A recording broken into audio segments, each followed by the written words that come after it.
already. And on top of that, many of them were Republicans, where in the past, they had a much lower percentage, but Donald Trump and the Republican Party pushed them to vote early.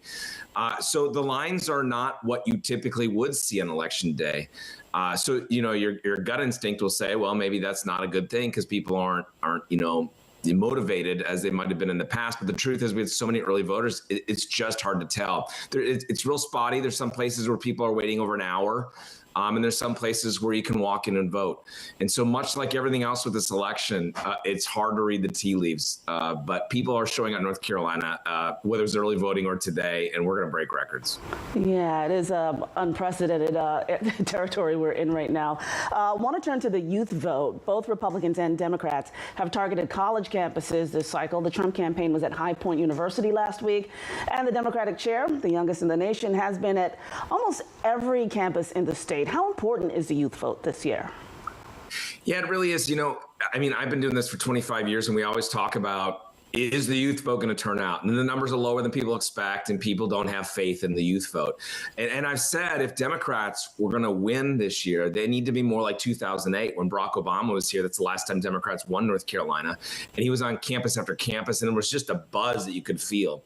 The difference this go around is there is a buzz for both sides. We just last Friday, we had a Republican, the collegiate leader for the entire state on the show, and they feel really motivated. And we're hearing from early vote that young Republicans have showed up as well.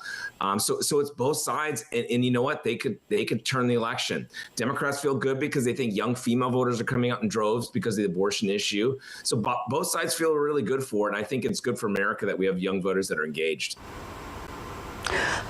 Tim, I want to turn to down-ballot and talk about the governor's race. There was a lot of drama in the governor's race between Republican candidate Mark Robinson and Josh Stein, the Democrat. What's that race looking like today? Yeah, all the polls show it could be a double-digit win for Josh Stein, the Democrat, with all the controversy with Mark Robinson. Josh Stein is cautiously optimistic. They're going to say that. I think they feel good coming into today. Mark Robinson's saying, look, we could have a surge on Election Day. It's not over till it's over. But most pundits believe it is over. Okay, that's our Tim Boyum with that all-important insight and context. Thank you so much, and have a good Election Day. Thanks. Our coverage of Election Day in America continues right here on Spectrum News. We'll have more on this historic election when we come back.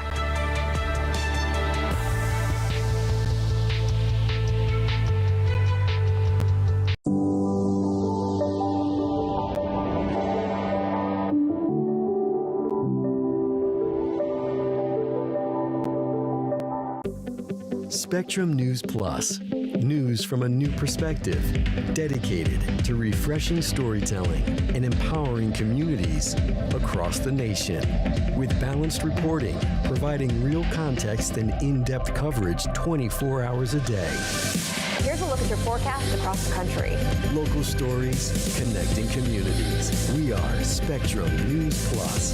Streaming now on the Spectrum News app and free with your Spectrum subscription.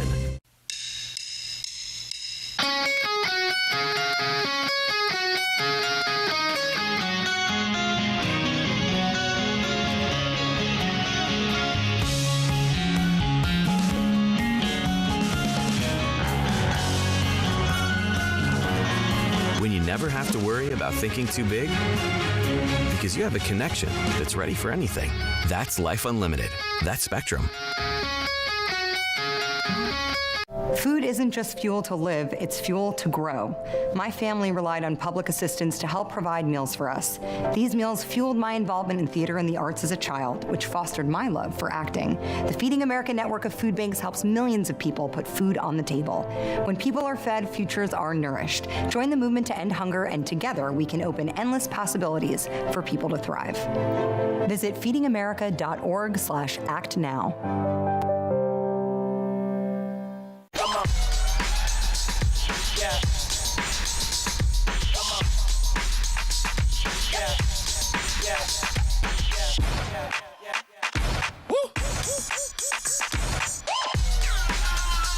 You're not going to get it all right. Just make sure you nail the big stuff, like making sure your kids are in the right seat for their age and size. Get it right at nhtsa.gov/the-right-seat.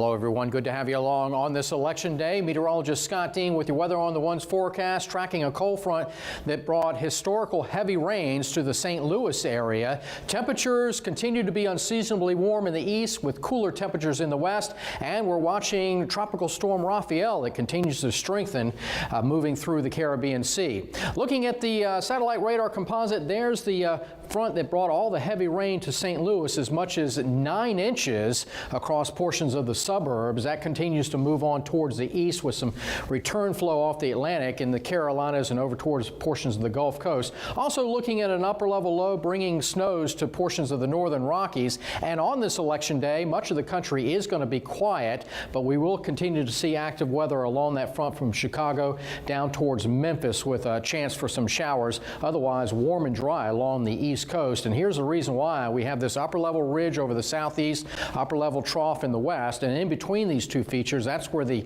storm track has been. Overall, the pattern really isn't going to change a whole lot as we'll see this new storm eject out into the plain states. The ridge will hold firm over the southeast, but by the time we get into next week, it does look like this pattern will start to relax with a more what we call zonal flow, and usually this type of pattern is a more tranquil one. Looking at temperatures that are going to continue to be above average in the southeast up the Atlantic coast, with below average temperatures out in the west, with Denver in the 30s and 40s for highs. As we look at our futurecast model, this front will continue to move eastward and weaken, and we'll continue to see moisture coming in ahead of it in the southeast. And that's good news because it's been so dry in the southeast. Looking at this next system that will dive down into the Four Corners region with some snow, and it looks like there could be some more severe weather in the southern plains as we end out the week and head into the weekend as that system lifts out into the plain states, kind of similar to the one that we just saw. Looking at the tropics, let's get to Raphael as it continues to move through Jamaica, headed towards the Cayman Islands as a tropical storm. It is forecast to move off towards the northwest and become a hurricane as it approaches the western part of the Cuban coast and then move into the Gulf of Mexico as a hurricane on Thursday. And right now it looks like it'll start to encounter a more hostile environment and weaken into a tropical storm, but folks along the Gulf Coast need to monitor this very closely in the coming days.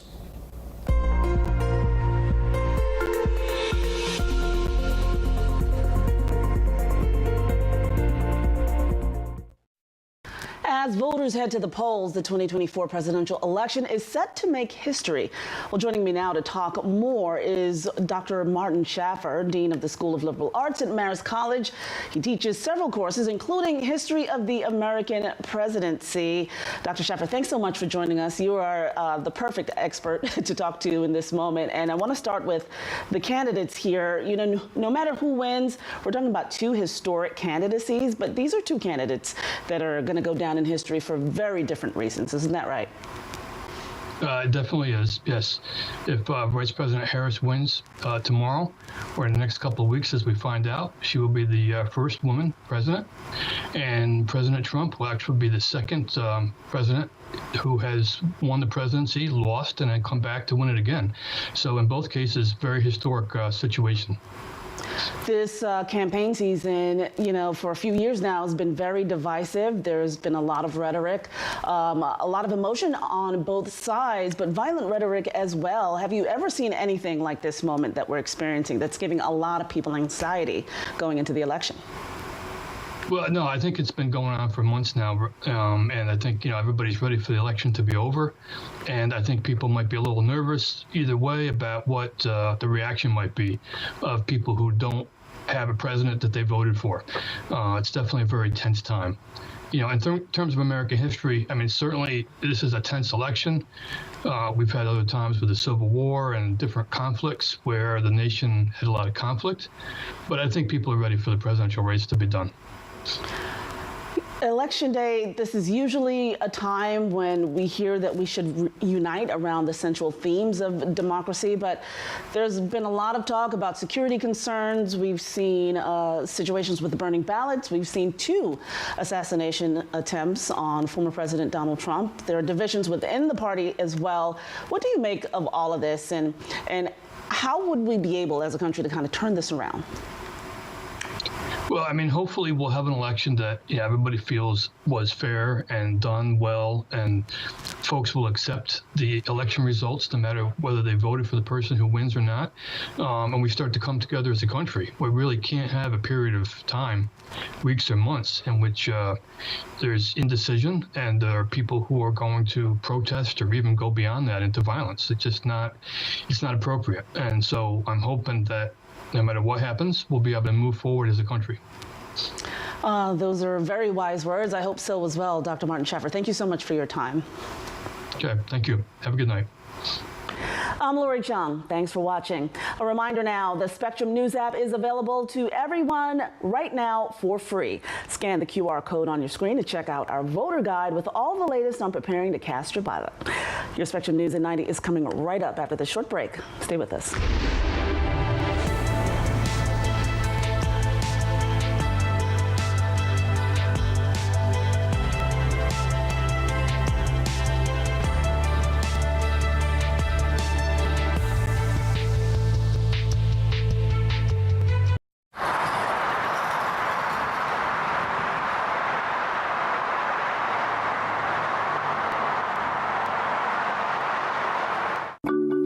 I tell my son, I love you every single day. I love you. Now, my dad has never said that to me. Not because he doesn't love me, but because culturally it wasn't comfortable for him. Now that he's a grandfather, he says, I love you to my son every time he sees him. My advice to all the fathers out there, forget the cultural restrictions.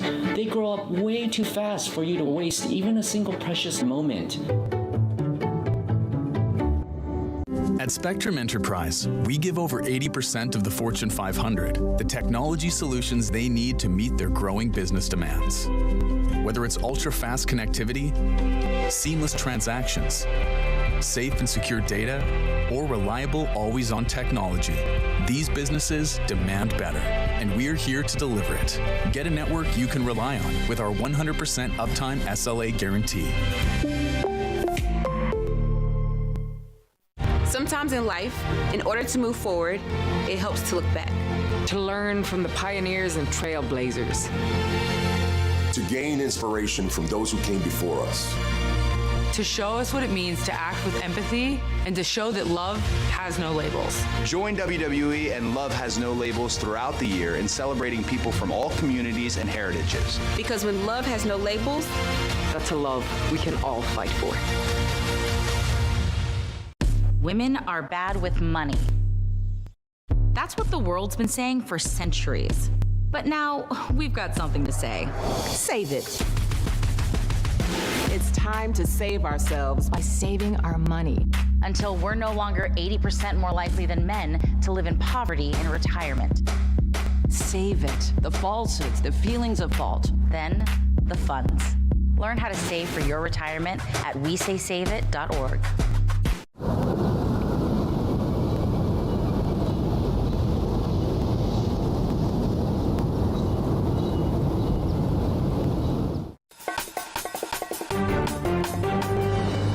I'm Lori Chung. Here's your Spectrum News at 90. It's Election Day, and Americans are at the polls making their voices heard for the next president of the United States. Vice President Kamala Harris and former President Donald Trump are vying for at least 270 electoral votes to win. Some pivotal states we're watching are battleground Georgia, Michigan, Arizona, Nevada, Pennsylvania, Wisconsin, and North Carolina. Both candidates are holding watch parties tonight. Harris will watch the results from her alma mater, Howard University in Washington, D.C.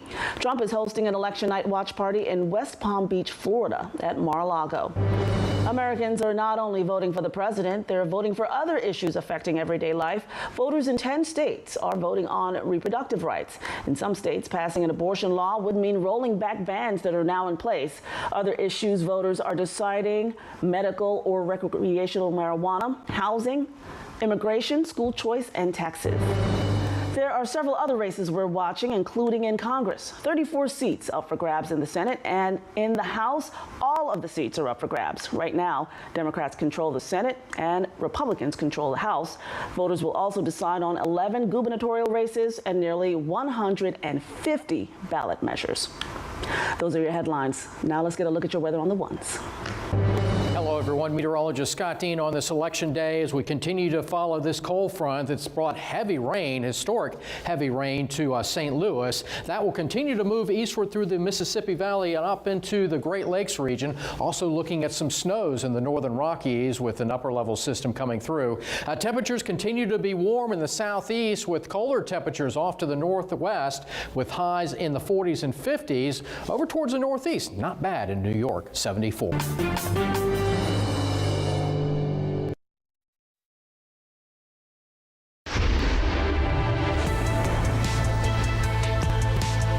From coast to coast, swing state to swing state, polls are now open with millions of Americans casting ballots in what's being billed by both presidential campaigns as the most important election in our nation's history. Thank you for joining us here at Spectrum News. I'm Lori Chung. It is Election Day in America, and all eyes are on these 7 battleground states in former President Donald Trump's and Vice President Kamala Harris's quest for the White House. Nevada, Arizona, Georgia, North Carolina, Wisconsin, Michigan, and Pennsylvania. That last state being billed as the biggest, with a prize of 19 electoral votes up for grabs. Both campaigns made their final pushes last night. And let us please remind everyone that your vote is your voice, and your voice is your power. November 5th, today, will be the most important day in the history of our country. With razor-thin margins, no one at this hour can accurately predict how this election will turn out. We've already seen long lines at polling places. Law enforcement, election officials, and poll watchers are in position to ensure a free, fair, and safe election. Our team coverage starts right now. We have Angie Gonzalez following the Harris campaign from Washington, D.C., and Sharon Tazwell in Florida following the Trump campaign. Sharon, tell me, how is the former president spending the day? Good question, Lori. Actually, former President Donald Trump voted today here in West Palm Beach. We know his wife Melania was alongside with him. We know that Trump is also going to spend the day with his family. We also expect to hear some remarks from him, as there will be a watch party being held at West Palm Beach Convention Center. Now, the big question is always, will Trump declare victory tonight? The same thing that he did back in 2020. Most experts, as you know, say it can take days for those results to come in and have a winner declared. Now, Trump also campaigned into the wee hours this morning in Grand Rapids, Michigan. This was also his last rally stop in 2016 and also 2020. He talks about immigration, the economy, and he says he said what America would look like if he is elected president. Listen to what he had to say. And as your president, I will fight for you every single day with every breath in my body. Together we will save this country, this great country that we love. We will defeat the corrupt system in Washington. And Trump is encouraging his supporters to get out and vote, something that he also echoed on Truth Social. Something else he said on Truth Social today, he said voter enthusiasm is through the roof because people want to make America great again. He said, quote, I need you to deliver your vote no matter how long it takes. Stay in line. So the sentiment is every vote here counts, and Trump truly believes if all of his supporters vote, he will win this election. Lori? Okay, it's been an exhausting final push for both of these candidates. Angie, want to go over to you. What are things looking like for the Harris campaign this afternoon? Well, Harris is conducting radio interviews today leading up to her election party here in D.C., not far from where I am. It's going to be at her alma mater, Howard University, and preparations already underway for that event tonight. But the Harris campaign isn't gearing up for a celebration quite yet. They are still very focused on getting the vote out, specifically in Pennsylvania. They're not just asking people to go out and vote via social media, etc. They're knocking on doors. The campaign saying this afternoon more than 100,000 doors were knocked on just before 11 a.m. today. Her VP pick was actually sent to Pennsylvania for a last-minute stop today, and Harris arrived back in Washington this morning after a full day of campaigning in the Keystone State on Election Eve. Here's some of what she had to say last night. From the beginning, ours has not been a fight against something. It has been a fight for something. A fight for a future with freedom, with opportunity, and with dignity for all Americans. And her final message to voters heading into today: their work is not done yet. As I mentioned, Lori, they are focused on getting everyone out to the polls today if they haven't voted already. Back to you. Okay, every vote counting for both of these candidates. Angie and Sharon, thank you. Our Spectrum crews are following Election Day developments from across the nation. Here's the latest from the polls. Election Day is upon us here in North Texas. Polling locations opened at 7 this morning, and what we saw earlier was some rain, along with people out here who were wrapped around the corner of the building at one point. Now, keep in mind, we have been looking into the early voting numbers. According to the Office of the Secretary of State, more than 9 million Texans cast their ballots early this year. That's more than the number of people who voted overall in 2016, and that's nearly half of the total registered voters in the state of Texas. More than half the state's registered voters still have not cast their ballot. We'll keep you updated, but if you are coming out to vote today on Election Day, keep in mind, if you're waiting in line close to when the polling locations close at 7 p.m., keep in mind to stay in line because you will be able to vote. In Dallas, Nicolette Perdomo, Spectrum News. Good afternoon from Wisconsin. Right now we are in the Wauwatosa City Hall where the crowd is starting to pick back up. Poll workers are expecting a busy lunch rush. This morning, just 30 minutes before the polls open, there was a long line forming outside of the building. Many workers I spoke with are wanting to cast their ballot before they head to work or school. Milwaukee County election officials are expecting a large turnout for this election. Early in-person absentee voting was up 40% this election compared to 2020. That's according to the Wisconsin Election Commission. There's many big ticket races in Wisconsin, like the senator seat. Democratic incumbent Tammy Baldwin is running against Republican businessman Eric Hovde. And in the Fox Valley is the 8th Congressional District. OBGYN and Democrat Dr. Kristen Lyerly is facing Republican Tony Weed, a retired businessman who was endorsed by former President Donald Trump. Both candidates are longtime residents of the 8th District. Neither have held an elective office. In Wauwatosa, Abby Taylor, Spectrum News. And join us for live coverage of Election Night in America. Our coverage starts tonight at 7 Eastern, 4 Pacific. You can also watch free on the Spectrum News app. The election is finally here and security is at an all-time high. Just ahead, the steps being taken to protect voters and the democratic process. Stay with us.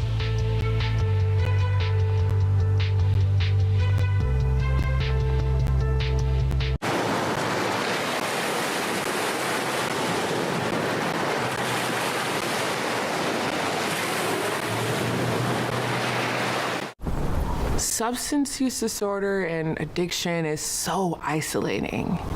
And so, as a Black woman in recovery, hope must be loud.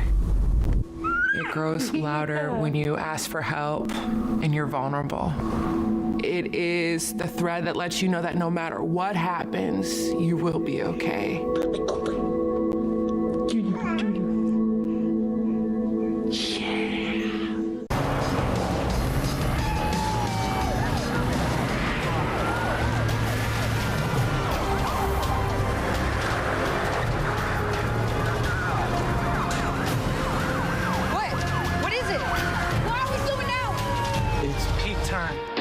T-Mobile Home Internet relies on cell phone towers, so when the network gets busy, things can slow down. I hate peak time. Get faster, more reliable internet speeds. Get Spectrum. At Spectrum News, we're committed to strengthening the fabric of local communities through our reporting, with stories that inspire and news that matters. Streaming live on your smart TV and connected devices, plus on-demand weather forecasts. It's all there as you step outside with the Spectrum News mobile app, keeping you informed and in the know throughout your day. Spectrum News Plus, local stories connecting communities. Exclusively for Spectrum customers. Now available on your favorite devices. Whether it's our stories, the warmth of our laugh, or our family's secret sauce, we all bring something different to the table. So make some space. The power of connection is waiting right outside your comfort zone. Learn how you can help strengthen your community at belongingbeginswithus.org/teamup.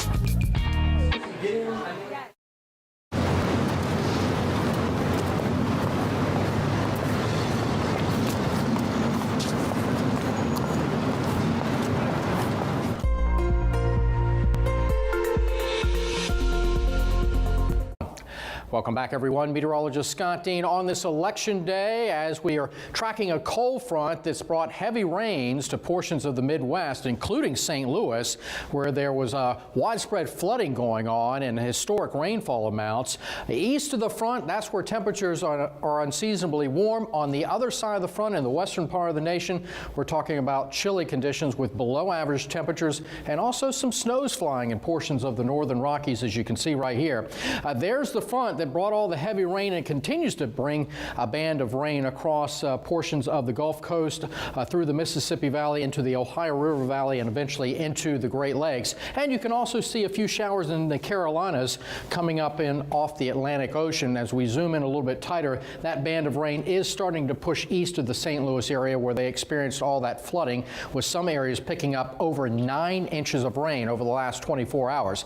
As we take a look at our futurecast model, this front will continue to move eastward and weaken as it pushes into the Great Lakes, into the Ohio River Valley, but still a few broken showers down towards western Tennessee into Alabama and Mississippi. It looks like we'll start to see increasing chances for showers along the southeast coast, and that's certainly some good news. Also looking at that system diving southward into the Four Corners region with more snows flying in the southern Rockies and also eventually some showers lifting through the plain states. Also, what we're going to be watching is Rafael. This is a tropical storm. It is forecast to become a hurricane and then move into the Gulf of Mexico, but right now this does not look like it'll take a similar path as Helene or Milton did. Now, look at temperatures. They're going to be unseasonably warm in the southeast and the cooler weather out in the Rockies with highs in the 40s and 50s, and it looks like as we go into Wednesday, we'll continue to see those unseasonably warm temperatures all along the Atlantic seaboard from New York down towards Atlanta, with the cooler weather off towards the west.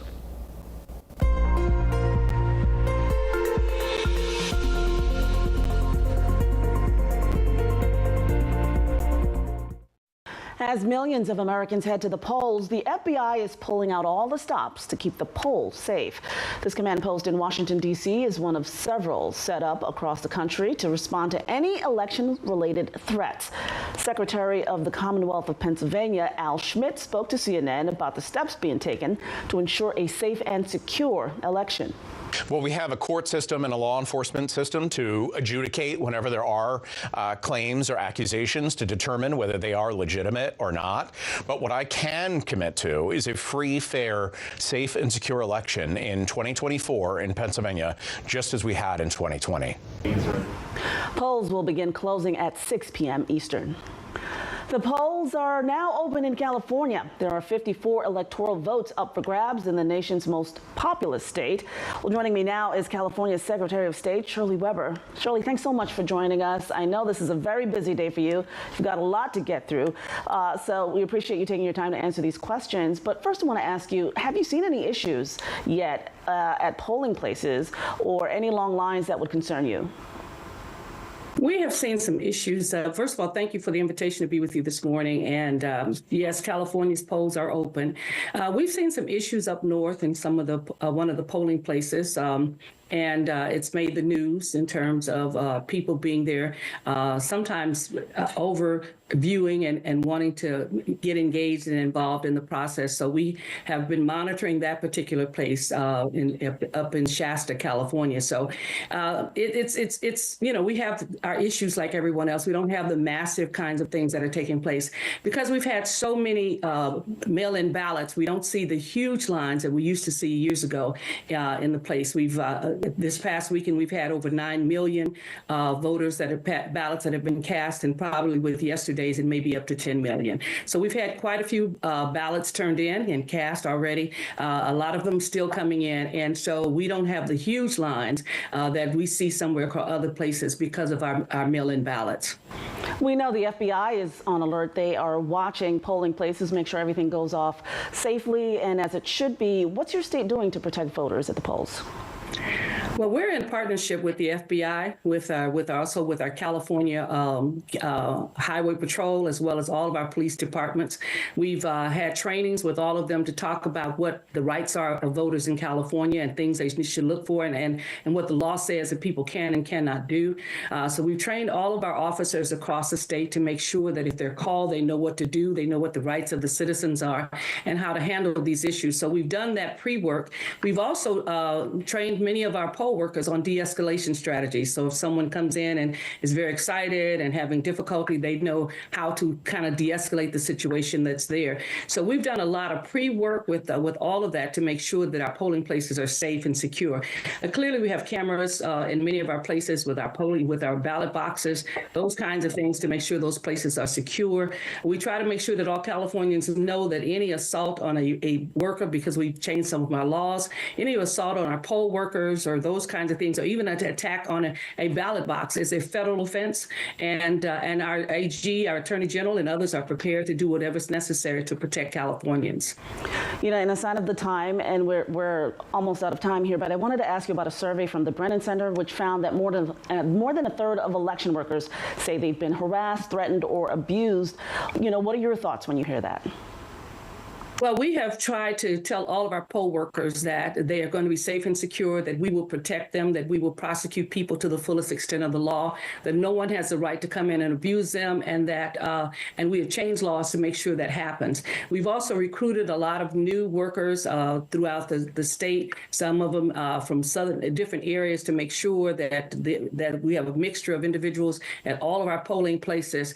But we try to make sure that they're all safe and secure, and we've done a lot of recruitment. We don't have a shortage of workers at this point because we can move them around the state to other places. So we have tried, we take that very seriously, and we have seen people leaving because of the constant harassment and the statements that people make, and especially in small communities where people kind of know each other.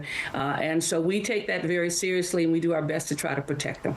Well, we're certainly wishing you a safe election in that state. California Secretary of State Shirley Weber, thank you so much for joining us. Thanks for having me this morning. The epicenter of this election, 7 critical swing states. Here's a look at when polls close there. Georgia polls close first at 7 Eastern, followed by North Carolina at 7:30. Polls in must-win Pennsylvania close at 8. Michigan, which has 2 time zones, has polls closing at 8 and 9 Eastern. Arizona and Wisconsin also close at 9. Nevada is last on deck with polls closing at 10 Eastern. It's a tradition that dates back decades. A small town in New Hampshire becomes the first in the nation to vote on Election Day, and we have the results just ahead.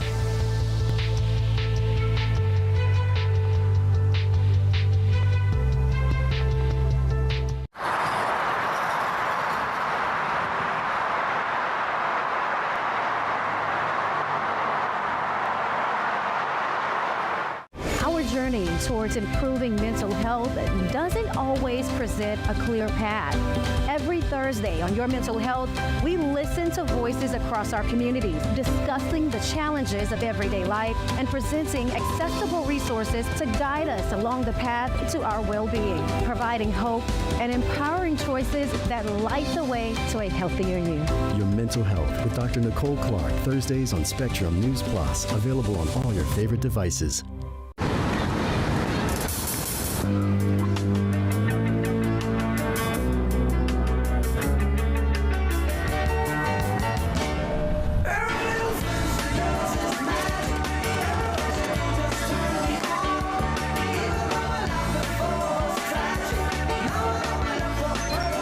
No matter what your dream is, Spectrum Business can connect you to it.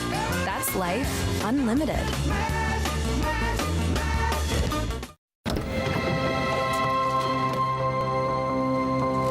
The impact of a meal goes well beyond feeding our bodies.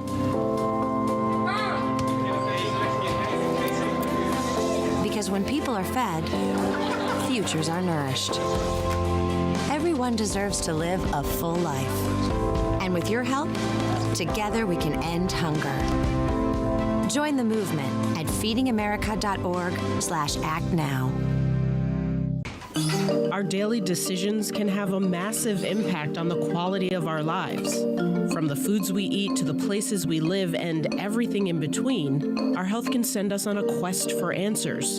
Join me as we break down the science and politics behind some of the most important topics affecting our communities and learn what we can do about them. Watch Exploring Your Health on the Spectrum News app. Available on all of your favorite devices.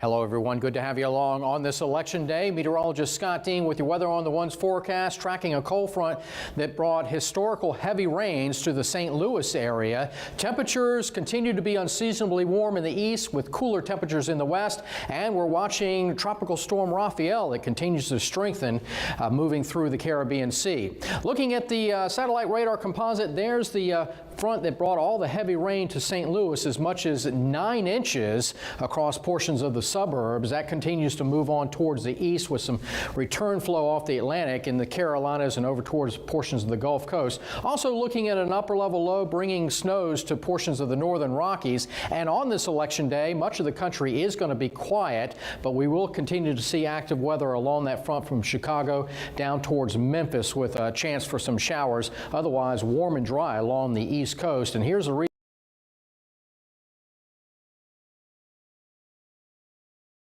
in killing his daughter as he began giving evidence in his defence today. Irfan Sharif is on trial accused of the murder of the 10-year-old in August of last year. Our crime correspondent Martin Brunt was in court, and a warning. Martin's reporting contains detail you may find distressing. Sarah's father, Irfan Sharif, arrested at Gatwick Airport. No, confirm no bag. No, I don't. Okay. A year on, he was in the witness box denying he murdered his daughter. He denied biting her, burning her and beating her with a cricket bat or a pole. He said his daughter was beautiful, lovely, bubbly, loved by the family. The minicab driver, said his lawyer, had wrongly been cast as the villain. The truth was he'd taken the blame for another. I'm James Matthews in a car park at Kinston Jet Center in North Carolina, awaiting the arrival of Donald Trump. And I'm Yusra Al-Bagher in Dearborn, Michigan. And I'm Shingi Marike in Phoenix, Arizona. Yusra, Shingi, welcome to the podcast. You're on opposite sides of the United States this week, yeah? Yeah, so I'm in sunny Phoenix, which is the Grand Canyon state, and slightly different to the north of England in a lot of ways. Michigan has been interesting. The cars are big, the portions of food are big, and it's been a really cool time just speaking to voters here. And what keeps coming up is just how uncertain things are, how people feel quite nervous about what might happen and how it will directly affect them and their families. It's interesting how open people are in conversation, whether it's the border force staff who are putting you through or it's the person you're talking to at Dobbins Lookout above Phoenix. People are open and fairly honest about how they feel about this election and the broader state of American society. Are they loving that London accent? Most of the time, yeah. It helps with trying to get voxes for sure. I just go, yeah, I'm from London. And they're like, okay, we'll talk to you for 2 seconds. Milk it for all it's worth.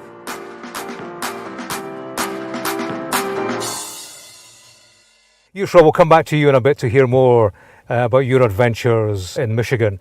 Shingi, you've been in Arizona, as you say. You've been speaking with a group of voters who've been making headlines. Yeah, that's right. We've been speaking to Latin American voters who make up 1 in 4 voters here in Arizona. And it's so interesting talking to people who are in the only swing state by the border, this borders Mexico, about their concerns around immigration and the economy. Those 2 things came up quite a lot. Refer to the Google Maps, please. There's no reception up here to do it. On Friday night, we went to Dobbins Lookout, which is about a 30-minute drive.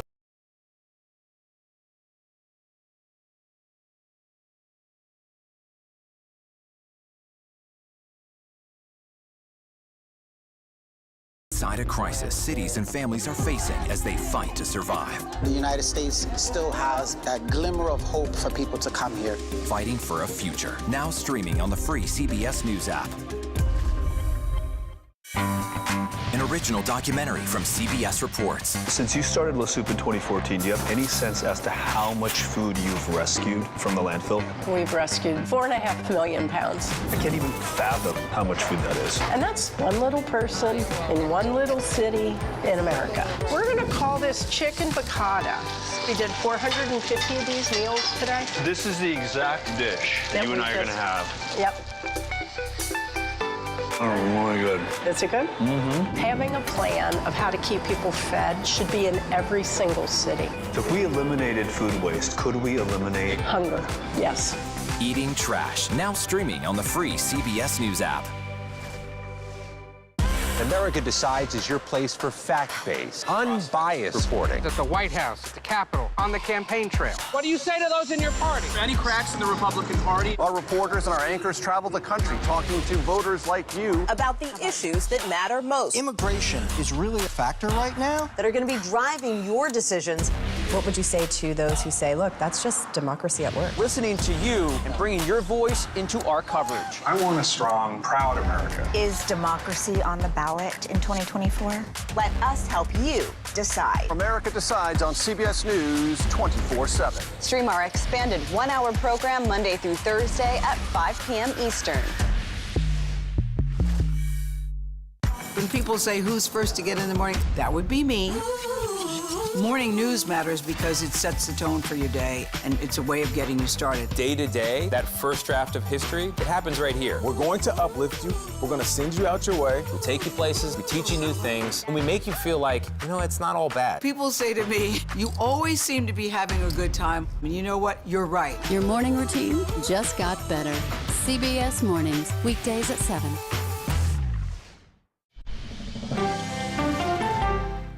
CBS News, 60 Minutes, Sunday on CBS. Superstar approaching, superstar approaching. Just get your popcorn and get ready. Come on, Julia. Oh, no. I will if you will. You go down. Clearly, CBS Mornings. Weekdays on CBS.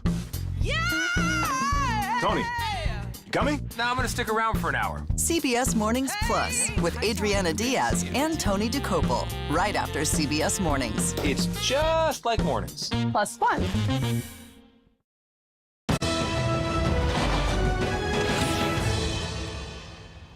Hi, everyone. Thanks for joining us here on CBS News 24/7. I'm Lindsay Reiser. Election Day 2024 is officially underway. Millions of Americans across the country are heading to the polls to cast their ballots for the 47th President of the United States, as well as for members of the House and Senate and local ballot measures. Both candidates for president have already cast their ballots. Vice President Kamala Harris voted by mail, while former President Donald Trump opted to vote in person earlier today in Palm Beach, Florida.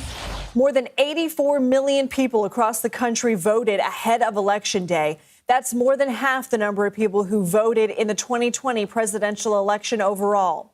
Vice President Harris is back in Washington, where she'll watch the results come in at Howard University, a historically black university in her alma mater. Last night, she wrapped up her campaign with a rally in Philadelphia. And former President Donald Trump is in Palm Beach, Florida, after making a late-night stop in Grand Rapids, Michigan. He'll watch the returns from Mar-a-Lago. This is the third time Trump has concluded his campaign in Grand Rapids. Last night, the candidates made their final pitches. Are you better off now than you were 4 years ago? Because over the past 4 years, Americans have suffered one catastrophic failure, betrayal, and humiliation after another. We are ready for a president who knows that the true measure of a leader is not based on who you beat down, but based on who you lift up. As president, I pledge to seek common ground and common sense solutions to the challenges you face. We have team coverage of the race for you. CBS News senior White House correspondent Weijia Jiang is following the Harris campaign from Pennsylvania. But let's start with CBS News political reporter Jake Rosen, who's covering the Trump campaign. He's in West Palm Beach, Florida. Jake, how is the Trump campaign feeling about the way former President Trump closed out his campaign? Thanks for having me, Lindsay. The Trump campaign feels good. They see these early voting numbers that you just mentioned as working in their favor, as overwhelmingly white, rural, and male, all three demographics that they believe will get them across the finish line in the Electoral College and in the critical battleground states that they've been targeting, although that is just a small piece of the puzzle down the stretch. And remember, while the closing argument for the Trump campaign has been the economy and bringing down inflation and immigration, and Donald Trump's promises on things like deportations, that message has gotten lost in the last couple of weeks. You saw last night him threatening to call Nancy Pelosi a derogatory word, the racist comments at Madison Square Garden, Trump over the weekend saying he wouldn't mind if journalists got shot if someone tried to take his life again. So it's a little bit of a muddled situation because of what Trump has actually said on the trail, but at least in what they believe that they've done down the stretch, they feel good about that. What about the possibility of Trump making an address tonight? What are we learning about that? Well, our colleagues at CBS News are reporting that it is possible that if the Trump campaign sees, especially on the East Coast, in states like Georgia, in states like Pennsylvania, in states like North Carolina, if they can get those states to break early for them, at least in terms of the early vote, that there's a way that they can potentially come out early and claim victory, even though we know that votes are going to be counted in these states for the next couple of days. We'll have to see, but we saw it back in 2020 when the race wasn't going exactly how they wanted, but Donald Trump thought that he had won, that he came out and spoke early in the morning right after election night. We'll see what happens tonight as votes officially come in and are tabulated. But, Jake, that would be premature and that would be inaccurate. Absolutely, and it would, and we have to frame again for our viewers that the way and the reason that these elections in some of these states take a long time is because these votes are being tabulated, cross-checked, triple-checked down the stretch here as every vote is tabulated. Every state tabulates their votes differently, and the states that are doing it in the way that they see as best. And again, we have to remind our viewers that although it is election day and people have been voting for weeks, that it might take more than that, and that the only reason of this delay is because things are being double-checked and triple-checked. And we will have more on the methodology and how CBS News projects races. But, Jake, what does the Trump campaign feel is the former president's best path to 270? The easiest path for the former president is what I just laid out. If they can convert on their economic message in states like Pennsylvania, especially in the western part of the state, they feel that if that state breaks for them, that they're in good hands. Donald Trump says that he expects to win North Carolina, a state he campaigned in a lot over the weekend from Friday into Saturday into Sunday. And we'll have to see how they feel about Georgia going down the stretch, and places like Atlanta and Fulton County, where the Trump campaign feels like if they can peel enough black male voters in some of the black belt in that state and in areas like Savannah and Atlanta, if they can do that, they feel good about their chances in winning all three of those states, which would get them to 270 electoral votes before even the states on the West Coast are called. Jake Rosen, thank you. Let's bring in Weijia Jiang now for more on the Harris campaign. Weijia, what is the Harris campaign saying today? How do they feel about the last day on the trail in Pennsylvania? And are they optimistic heading into tonight? Well, the vice president is not on the trail. She is in Washington, D.C., surrounded by family, but volunteers are still here. In fact, a Harris campaign official tells me that before 11 o'clock this morning, Lindsay, 100,000 doors were knocked across the state of Pennsylvania, and volunteers will continue to do that to try to get out the vote, because especially in here, Philadelphia, the biggest city and the biggest battleground state, and in Pittsburgh, that is going to be a non-negotiable for Harris to pull this out, because the fewer people that turn out in the cities, the more she has to make up in the suburbs. And she's been going after plenty of those voters, too. But it really is, these big metropolitan areas that could make all the difference for her. And here in Philly, we've spoken to local election officials. We've also checked in with our teams across the state, and we're hearing the same thing, which is that it seems like turnout is going to be high. And it's not just Harris that's really looking at that, but, Trump's strategy has been to go to rural areas to look for low propensity voters, especially men who typically don't vote, who don't engage in elections, and going after them. So he is relying on those voters to turn out, many cases, for the first time, which is why we're watching those numbers so closely. But the campaign feels very good about where they are, Lindsay. Jake just sort of laid out Trump's closing message, and Harris's is the opposite, basically ending where she started with a message of joy, a message of turning the page and looking to the future. And they really think that is resonating, especially in the past week and a half, when Trump's rhetoric has become sharper and darker. And from day one, Lindsay, the Harris team was frustrated because they said they thought that Americans had forgotten who Trump was, and they were working to remind people of his character, they say, of the things that he say, of his perspectives about democracy.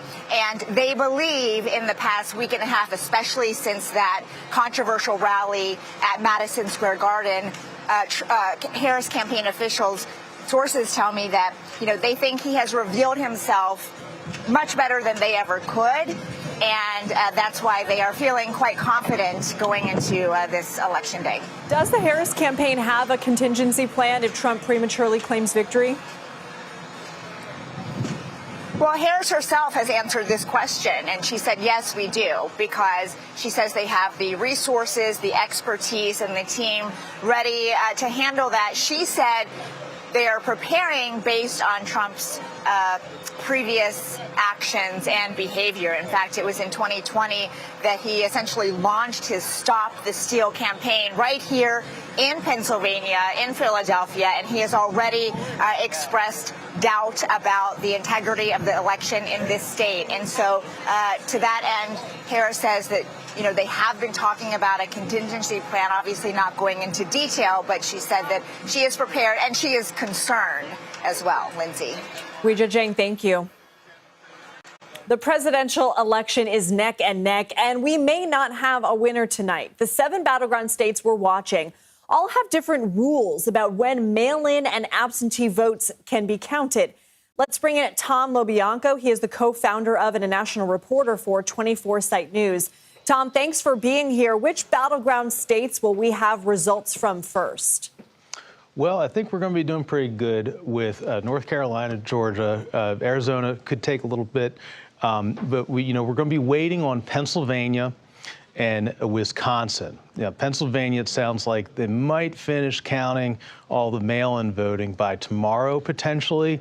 But it's going to take a little while before we know things. I think everybody's expecting, and certainly going back to 2020 when we didn't know until Saturday what the final results are. It's going to take a couple days before we know the final results.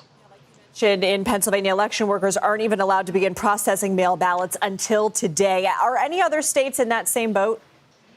Well, Wisconsin's going to be taking a little bit of time to process everything. But it's, again, it's we know, and this, you got to look at people like Secretary of State Al Schmidt out of Pennsylvania. This has been a very interesting election. A lot of people have been talking about election mechanics this cycle. We've been a lot of great reporting, a lot of great 60 Minutes pieces in particular have been talking about this. So everybody kind of understands now. The electorate really seems to understand, hey, this is going to take a hot second before we know anything. And that doesn't mean fraud. No, not at all. We have not seen any evidence of that. I was talking with some Trump world sources about, what they're expecting today. And I was hearing that there's some concern that they spent so much money over at the Republican Party on what would have actually mattered on today. Of course, still too early to tell. We don't know who's going to win this thing or who's going to lose. But that's the type of thing where you're starting to see some introspection, particularly from inside the Trump campaign. What are some of the key congressional races that you're watching?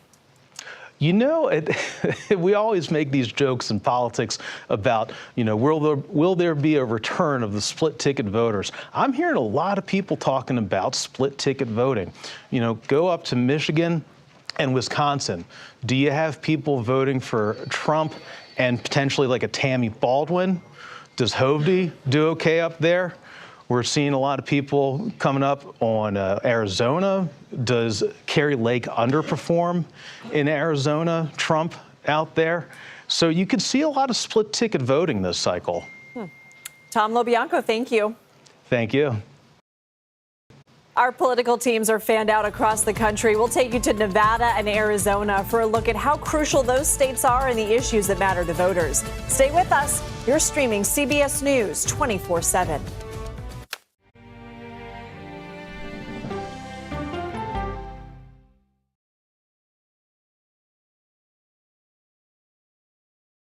Come on, Julia. Oh, no. I will if you will. You go, gal. That's right. Let me see if you can find me. I want to make sure that my voice is heard, but also that I lift up other voices. You can't write a better script. Yeah, boy! It's gonna be a ride. Sunshine down. We'll see you 7 o'clock sharp.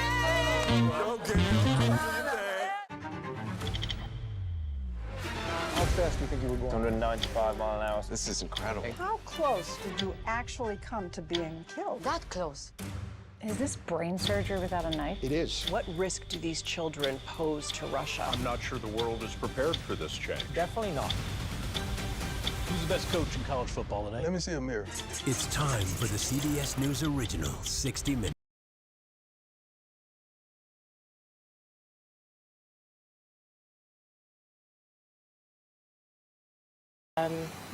A united States of America.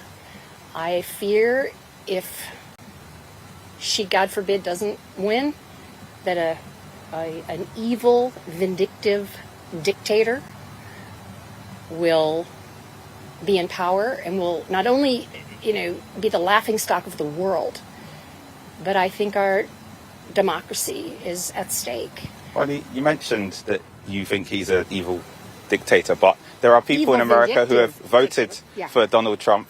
They voted him into the White House, and he's been on the ballot non-stop for 9 years now, if you're taking all the elections in. How do you reconcile that?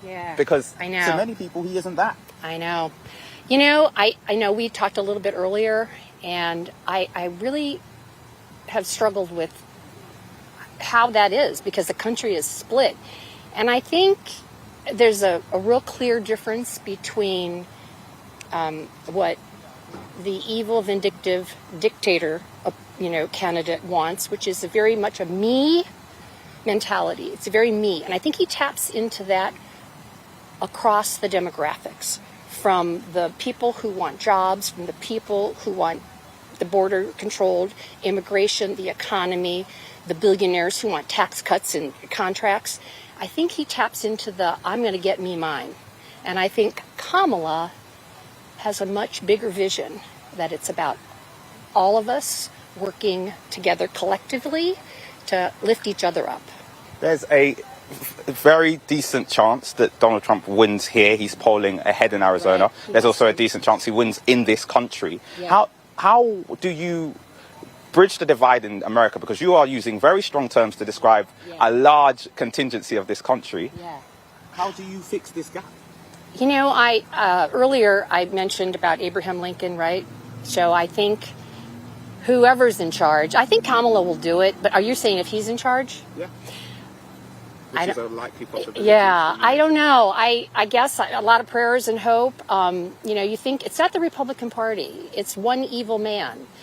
And I think that, Abe Lincoln was the president during the Civil War. He was not wasn't out for vengeance. He didn't want to punish the people in the South. He didn't want to hang the generals. He wanted to unite the states of America. And I have little hope that that evil, vindictive dictator candidate will do that. But maybe there'll be somebody in the Republican Party that can overreach him and, reach across the aisle. I fear for our country, quite honestly. Well, thank you for talking to me. What you get there is a pretty stark vision of how some people see a candidate who other people do not. Donald Trump has been on the ballot in the last 2 elections. Donald Trump has won an election and lost another one by a razor-thin margin. And that is just a reminder of the fact that this vote is not just highly contested, but one that is highly charged. And here in Arizona, we understand that Trump is polling ahead more comfortably than he is in the other swing states. But it's all to play for. Kamala Harris will need to pick up on the coalition of voters that Joe Biden built last time here if she is going to win.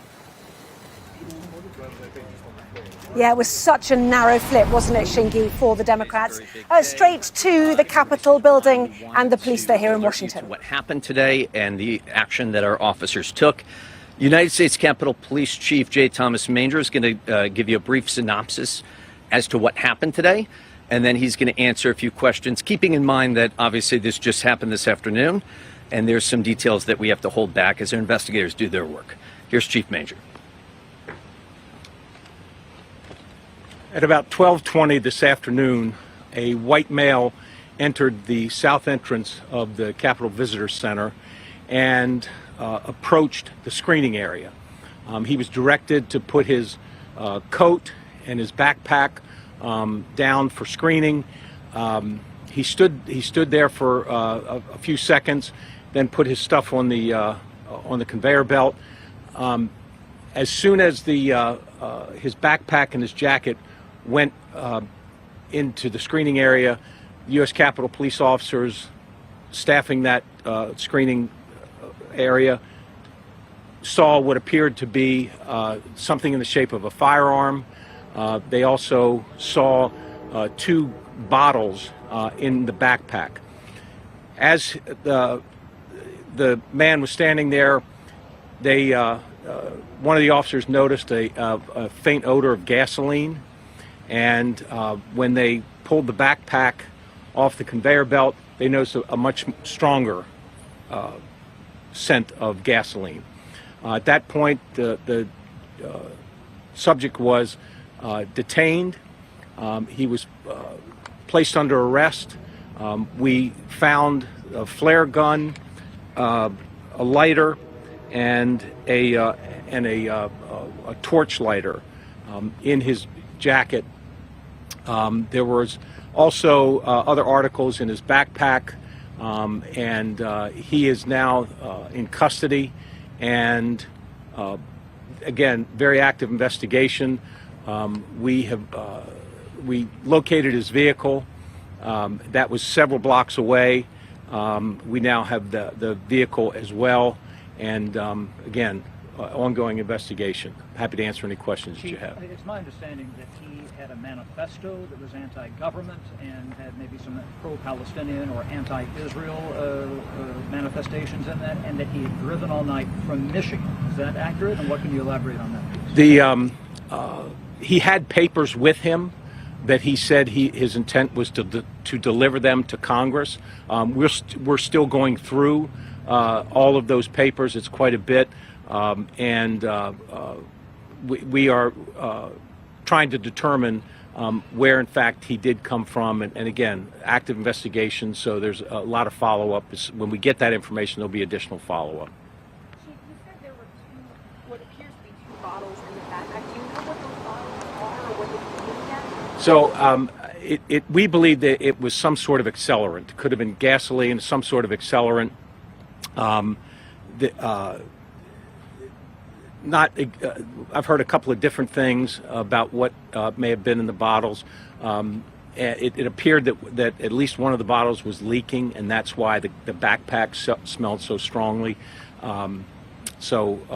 We're still trying. I don't know what exactly was in. We believe it's either gasoline or some other accelerant. Did you also say what his demeanor was like when he was asked to put his items down and go to the screen? He was very compliant. Watching the video, as he approached the Capitol Visitor Center, he was walking fairly slowly, looking around. When he walked into the CVC, he's observed looking around, looking up, looking to the left, to the right. And it was actually then that one of the officers came up and said, "Sir, you need to put your stuff on the machine." And he hesitated for a moment. The officer told him again. That's when he got closer to the screening area and put his stuff on the conveyor belt. Has he told officers what his intent was? He made a few statements to the officers, but he's being interviewed now by the investigators, and so we haven't gotten the results of that interview yet. Chief, the Capitol Visitor Center was closed to anybody coming in, but I talked to a number of people who were already inside who had no idea what was going on outside. What was the thinking of allowing the people who were already in there to remain in there as opposed to maybe evacuating? Well, he was in custody, and we had his belongings, so we closed the Visitor Center after he came in and we determined what we had. So no one else could come in. The people that were inside the visitor center were further inside the visitor center and were not in any danger. Chief, did it happen at this entrance behind us or on the other side? It happened right, the one on the to your left. Okay. It's a south entrance. And do your officers have a working theory? Did he plan to light himself on fire, light something else on fire? Do we know? It's hard to tell. He had some articles in his backpack that he may have wanted to set on fire. It did not appear that he had doused all of his clothing. There was some of his clothing that smelled like gasoline, but not all of it. So it's really unknown at this point what his intention was. Well, there we have. He had some articles in his backpack that he may have wanted to set on fire. The words there of US Capitol Police, who have closed the visitor center in the Capitol building. 2 bottles, they said, as the person went in. And as they were putting their stuff through screening, there was a whiff, an odor of gasoline, a flare gun, a lighter, and documents as well that he said he wanted to deliver to Congress. It is a 28-year-old Michigan man. He is detained, and so is his vehicle. We'll keep an eye on that story. Lots more still to come from here in Washington. Polling underway as we count down to the first states who will conclude this election. Back in just a moment.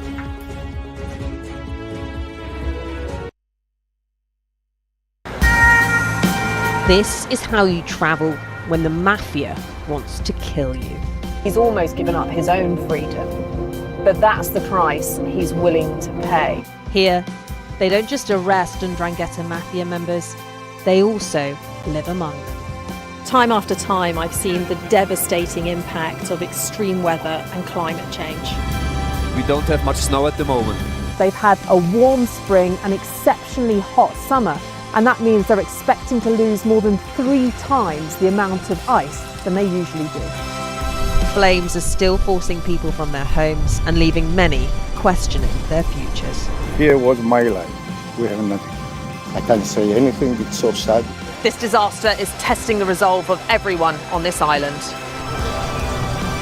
The only way out now is by boat.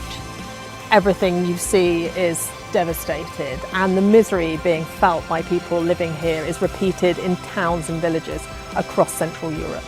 Sky News, get the full story first. Turkey is burying its dead. The loss is profound.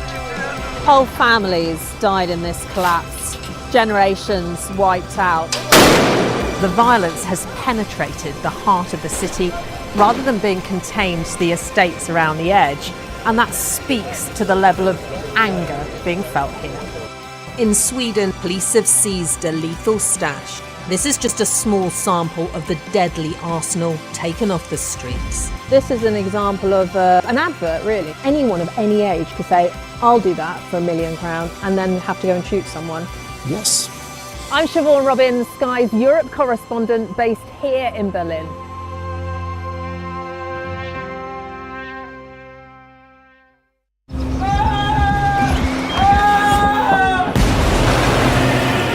Significant day of this conflict. They keep telling us that they want aid. And this is what's left of it. Tanks, heavy vehicle. Why only in America? People want their country to work. You want a job in a normal life? Why are these homes empty? I want you to be honest with people. That has happened within minutes. Sky News, the full story first. Free wherever you get your news. Well, welcome back to Washington. I'm going to quote Sir Keir Starmer straight away. He has been speaking to the press gallery annual reception about the US election. He has said tonight will be a long night looking across the water. It is going to be a marathon, not a sprint. As I say to the cabinet every week, tweet responsibly. So he's certainly keeping an eye on the events here. In the meantime, joining me now is the chief executive of Code for America, Amanda Renteria, who was also the national policy director for Hillary Clinton's 2016 presidential campaign. And Kamala Harris, if we talk about her first of all, has literally broken every glass ceiling, DA, AG, Vice President, Senator, you name it. You know, how optimistic are you for her that she could get the ultimate job, the White House? Very optimistic, and optimistic because we've seen really since the Dobbs decision, women come out election after election, make sure their voices are heard. And you've seen leadership of all different generations rise up and really close that generation gap that we kind of saw in 2016, where now women are beginning to realize we've got to come together, make sure our voices are heard. And that is what you're seeing in the early vote. That is what you are seeing in organizing. That is what you are seeing from the message of celebrities on the stages as well, that this might in fact be the year of the woman voter. And they decide who's at this, who runs this country or really runs the most powerful nation in the world. So how confident are you that it is abortion that is driving women to the polls? Because, you know, I spoke to a Republican strategist, a mother who said she was voting to protect her children from issues at the border, from high inflation, from cost of living, from immigration. You know, there are so many issues in play here, aren't there?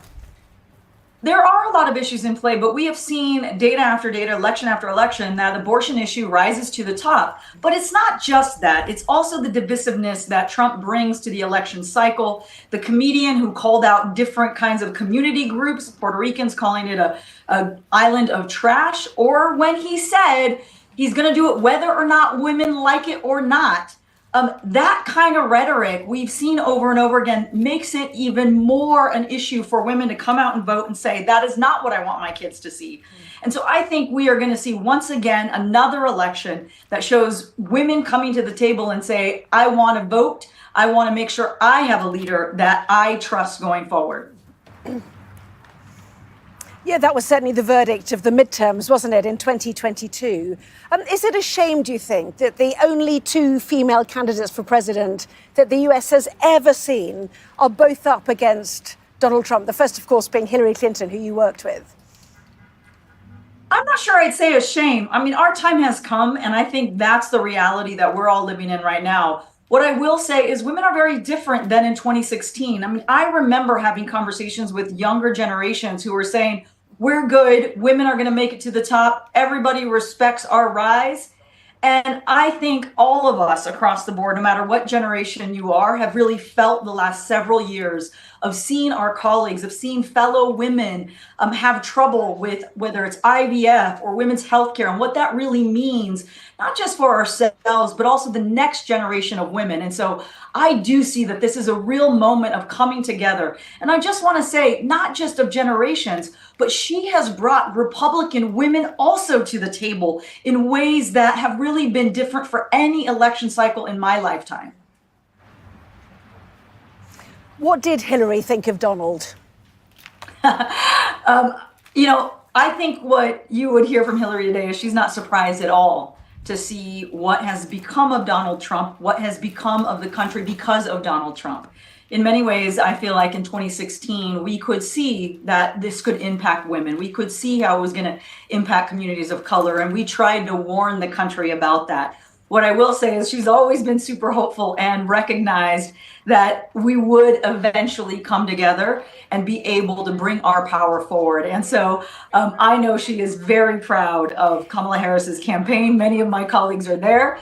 And is probably sitting and waiting, and as we all are, to finally see a woman at the top of the ticket, win the presidency of the United States. And just in one sentence, Amanda, what would Kamala Harris be like as a president?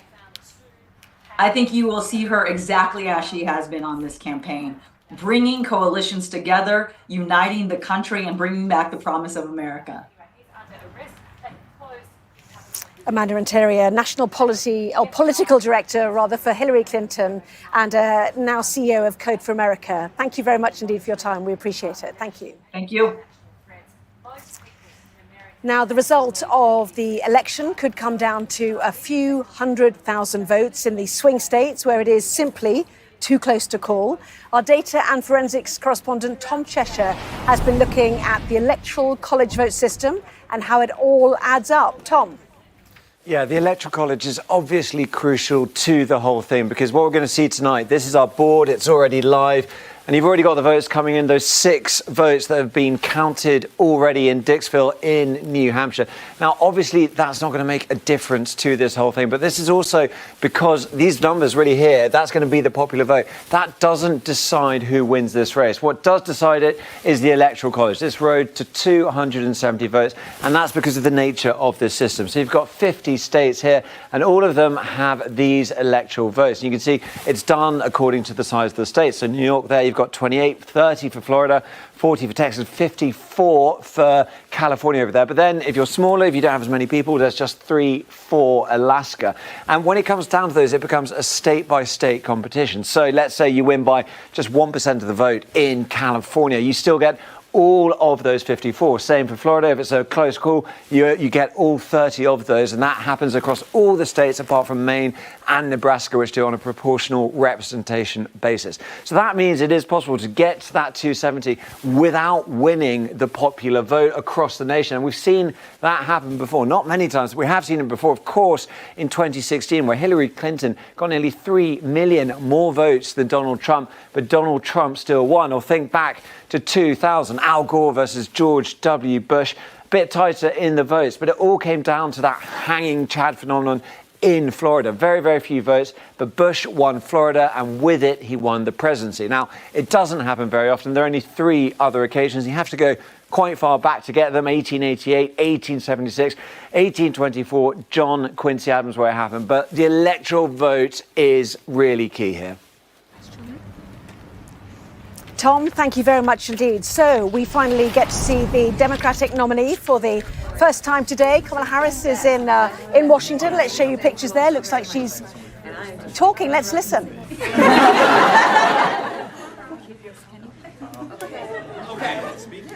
Oh my God! Alexandria, it's Kamala.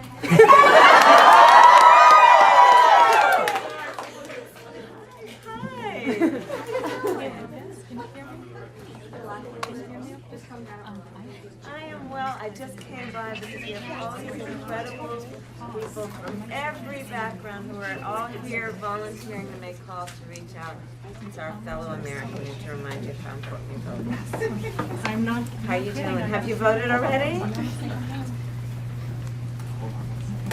Give me a second. You did? Thank you.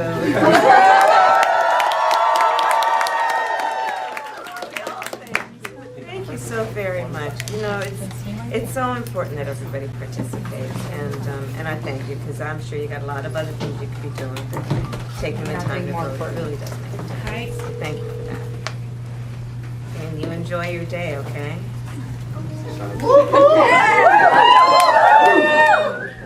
Madam President! This is the real phone bank. Get back to making calls. Please, we got voters that still get out. I can tell everybody.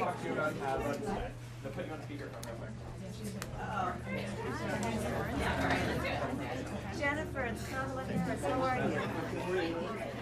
I am well. I just wanted to call you, check in, and make sure you know where you can go vote today if you haven't already. Have you voted yet? Oh, thank you. Thank you so very much. And thank you for just being active and participating in this very, very important process. It's the foundation of our democracy, but we can't do it without people like you. Just knowing our work. Oh, good. What's your name? Thank you so much. Sage?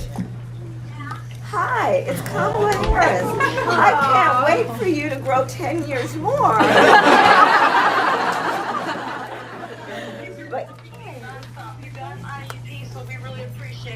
Oh, you know what? IEPs are so important. We have so much work to do to just keep reinforcing the Department of Education and getting all the resources there. And Sage, I can tell you're really smart and you're working really hard, and I'm counting on you, okay? Because you are still a leader at every age that you are. At 8 years old, that's a serious leadership. So you're in 3rd grade? Yeah. Second grade. All right, hey, that's all good news to me. I'll take it. Okay, That sounds great. Okay, Sage? Okay, I apologize. Okay, sweetheart. You voted, would you mind just, And thank you. Thanks for the time, and please take care, okay? Okay. Hey, you're the Grim Reaper. That's good. All right. Oh, that's right. Go blue, go blue. All right. Can you hear me now?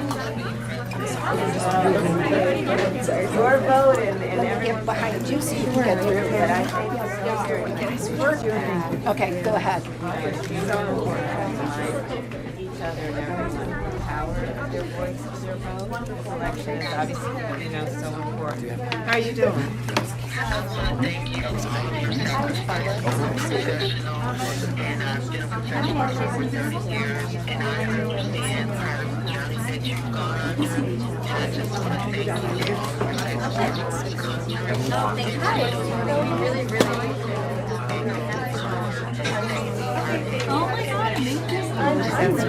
That's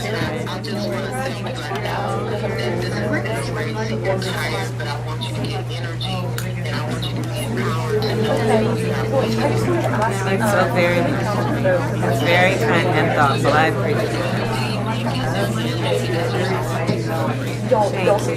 Thank you, my dear. That's very, I appreciate it very much. And we are all doing this together. That's right. We are all doing it together. Thank you. I thank you for just those words. You too, all of us. Okay. Oh, I'm so excited about that. Oh, you are. Oh, I'm so excited.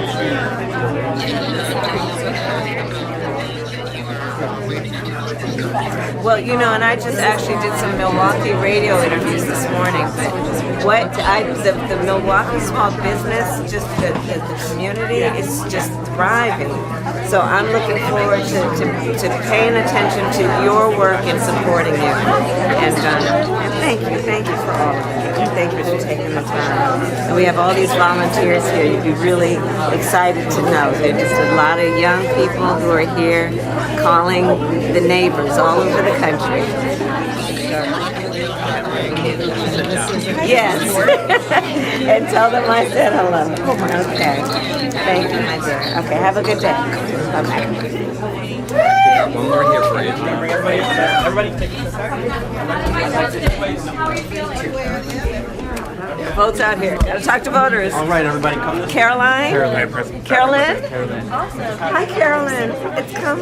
Hi, how are you?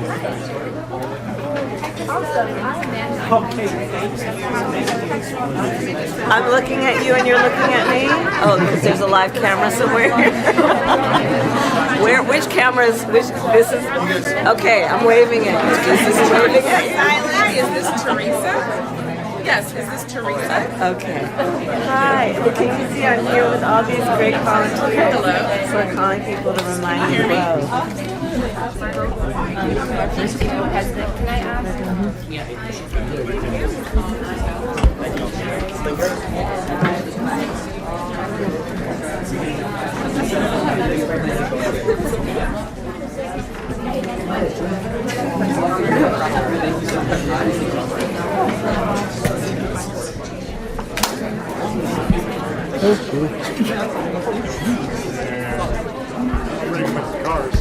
Coming this way.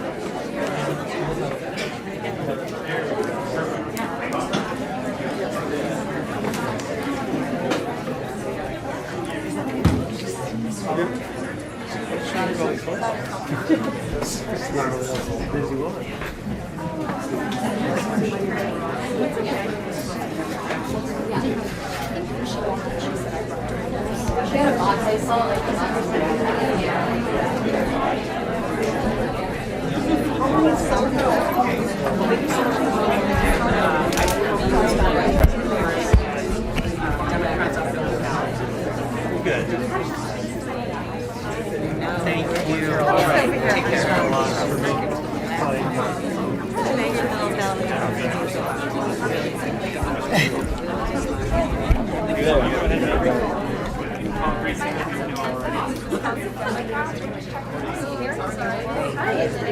take care of yourself, okay? Thank you for all the love. Thank you. Take care. Bye. Okay, ma'am. How are you? It's good seeing you. I know. You know this is your house. So.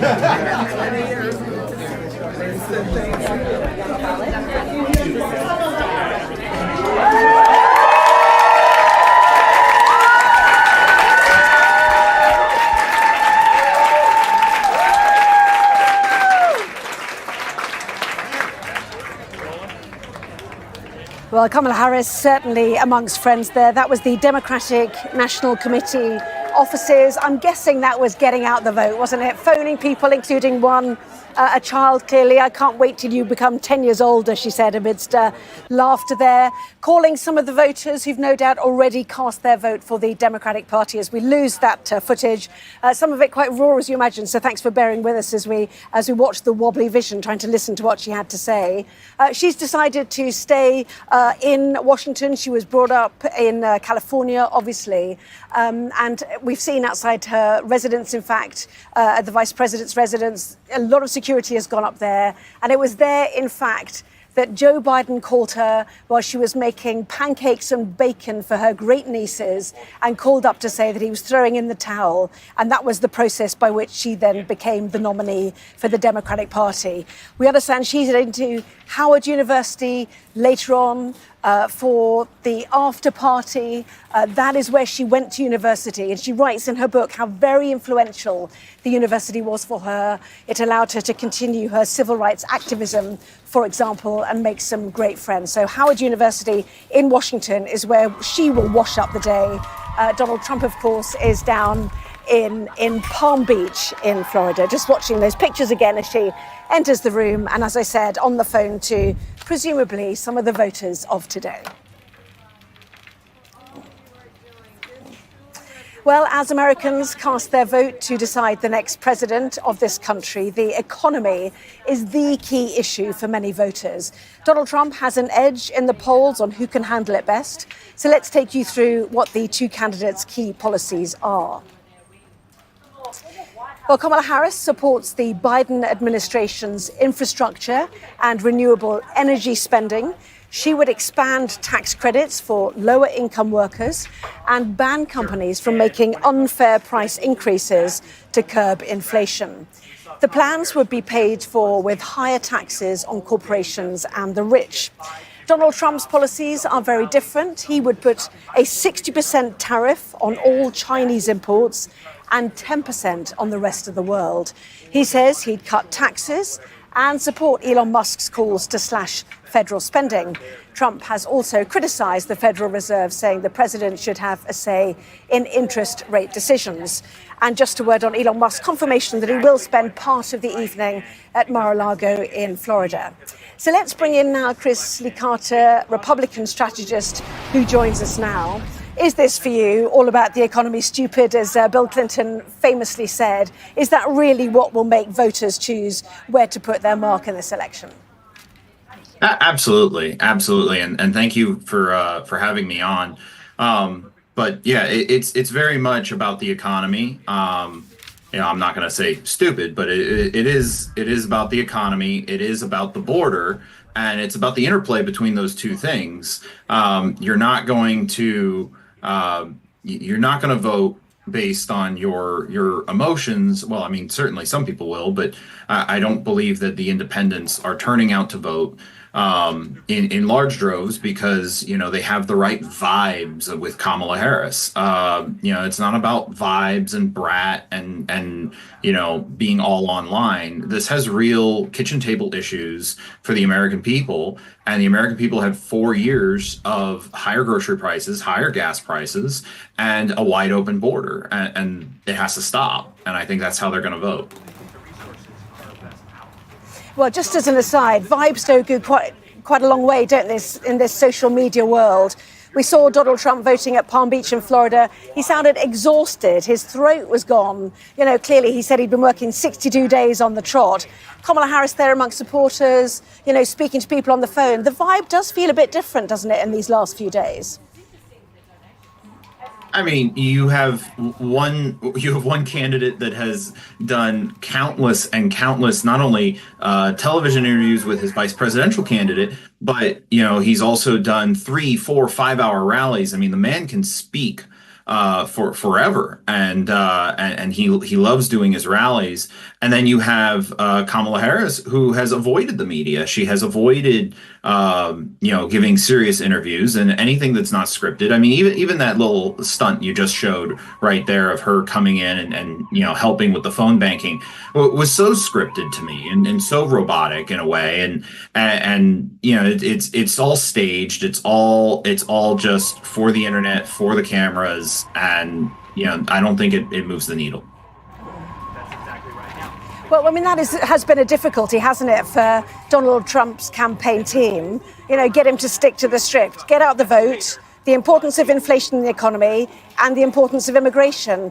His weave has become quite complex at times, hasn't it, as he goes off on a tangent? Well, and I think that's what the American people love about Donald Trump, actually. It's a feature, not a bug at all, because Donald Trump is not scripted. He's not being taken by his handlers. He's not being, handled in any which way. He knows the policy. He knows the issues. And, sometimes he goes in a little bit of a weave, sure, but he gets the job done and he knows what he's talking about. Whereas if you have to read everything off the teleprompter, do you even know what it is you're saying? Or is it just that's what the people who have been coaching Joe Biden through his mental decline told him to say, are now telling her to say? Whereas we have this big thing, especially in my generation, of authenticity, and whether you don't like him or you love him, Donald Trump is an authentic candidate. Kamala Harris is not. Yeah, you're asking that question to a newsreader, of course, don't forget. Just very quickly, who's going to win and what will the one issue be? Why? Donald Trump's going to win. It's the economy, it's energy, it's the border. I know that's like 3 issues, but they all kind of coalesce into a 3-legged stool, particularly in Pennsylvania, that Donald Trump's going to win tonight. And I mean, that's the ballgame. Chrisley Carter, Republican strategist, joining us there from Florida. Really appreciate it. Thank you very much indeed. Well, do stay with us live from Washington. More after the break. We will hear from a group of Republicans who are firmly against the idea of Donald Trump holding office once again. Back in just a sec.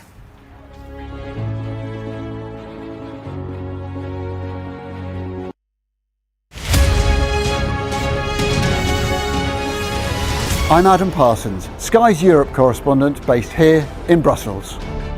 I've witnessed migration across Europe close up. I'm James Matthews and I'm Sky's US correspondent based here in Washington, D.C. Mr. Musk, has your ignorance and ego cost Ukrainian lives? Free, wherever you get your news. I'm Ivor Bennett, Sky's Moscow correspondent. Why do you support Vladimir Putin, Mr. Seagal? I'm Conor Gillis, Sky's Scotland correspondent. Sky News, the full story first. Trust in politics is at an all-time low. What's going wrong and can we fix it? It's from Liz. She wants to know, why is there still no sign of the Labour Party electing a woman as leader? It's sort of embarrassing. It takes a very strong man to be leader, but it takes an even stronger man to support a woman for leader. If you want to be mean to politicians, crack on. The activists that go out and make elections happen, I kind of feel just don't be horrible to them. Be polite to them in the same way that they're polite to you. Keir Starmer has got us into government with a big majority. He was completely clear before the election that he wasn't going to be able to do the 2-child benefit policy, but I wouldn't be surprised if it isn't an early thing that comes along. I went up to Gordon Brown and said, hello? No, yes, where is it? I said, found all these Tory candidates breaking land. Let me see it. This is brilliant. weeknights on Sky News. This is your chance. Tell people. Welcome to the Politics Hub. Our police force has apologised. If you want to find out about Grimsby, you come to the docks. I'm live in Jerusalem. Are you not concerned that that could lead to all-out war? Hello there, good evening. There are fears of an upsurge in violence. What's at stake here? You are watching the press preview, a first look at the front pages as they arrive.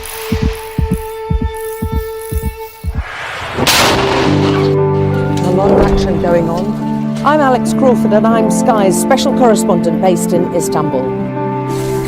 This is what makes the job so fantastic.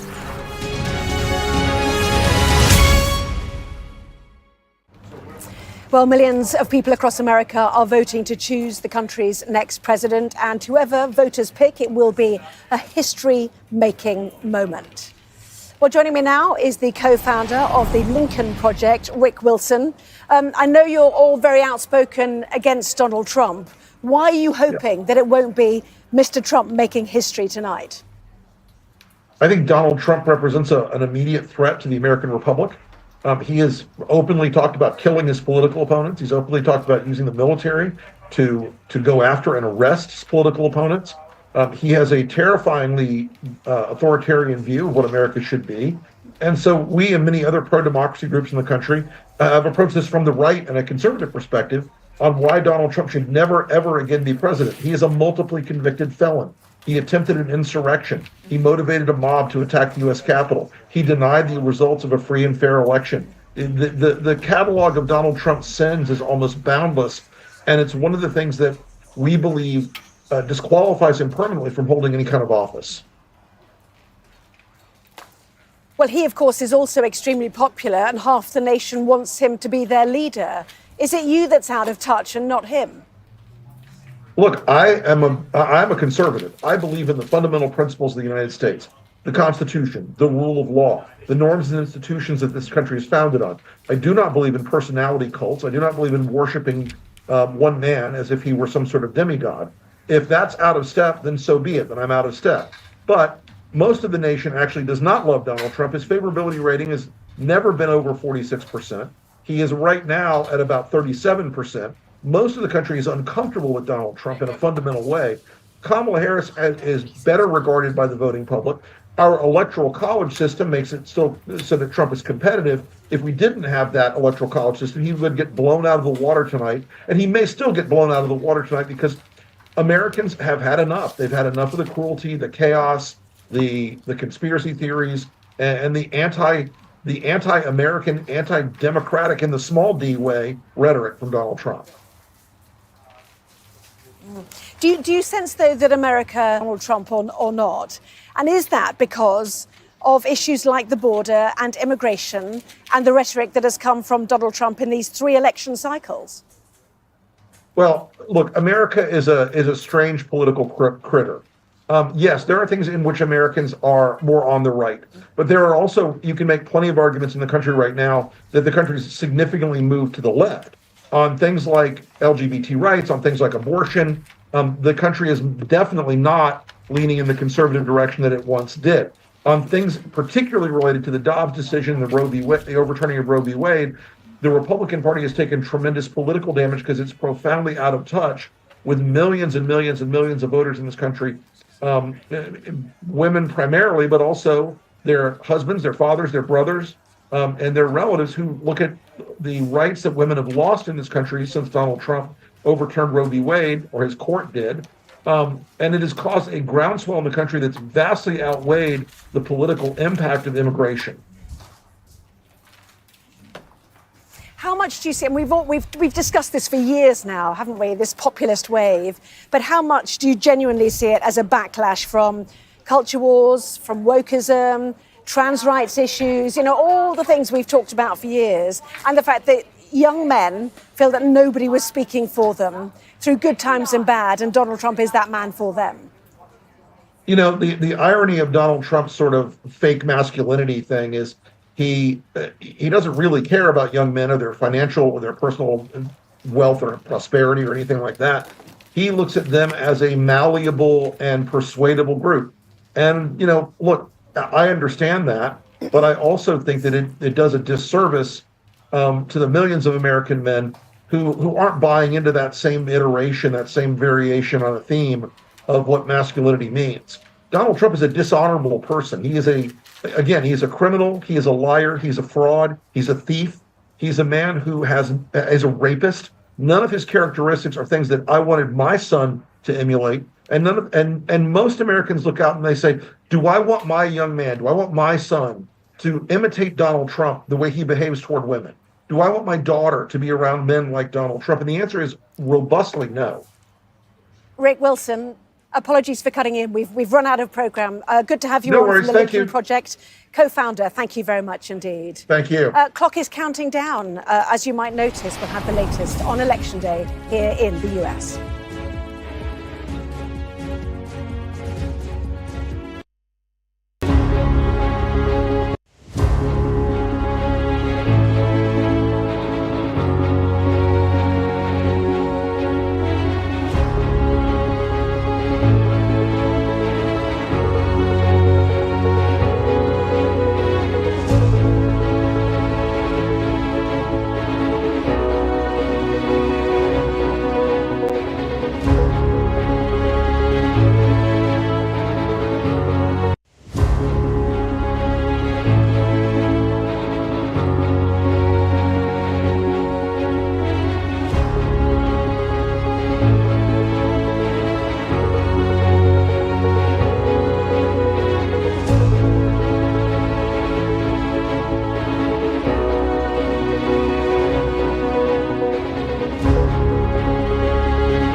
Tonight, the campaigning is over. Both Donald Trump and Kamala Harris have cast their ballots. Now it is up to the voters.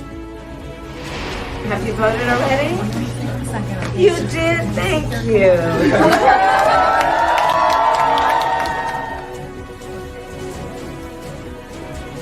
The Vice President makes last-minute calls to voters surrounded by her supporters. Donald Trump cast his vote earlier in the day and said he would admit defeat if the result was fair. You're going to be watching, and they're going to be watching. Make sure there's no cheating, right? There's going to be no cheating. It is the voters in battleground states who will make all the difference. Tonight we'll assess each candidate's possible path to the White House. The sense that we're getting from these voters is they're excited about their power. Democracy is on the ballot, and we're here to celebrate. But we got to get every single vote out right now. All that coming up as America votes in one of the tightest election contests in its history.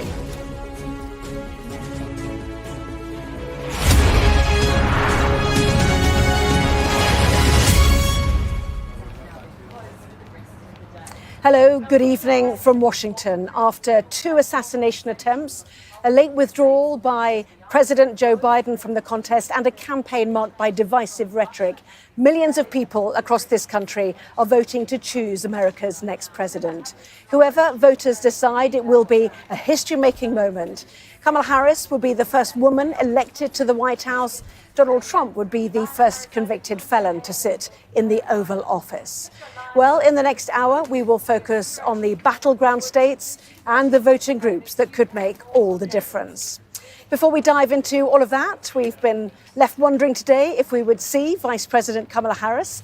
In the last half hour, she appeared at the Democrat headquarters here in Washington. Have a listen. How you doing? Have you voted already? Give me a second. You did, thank you.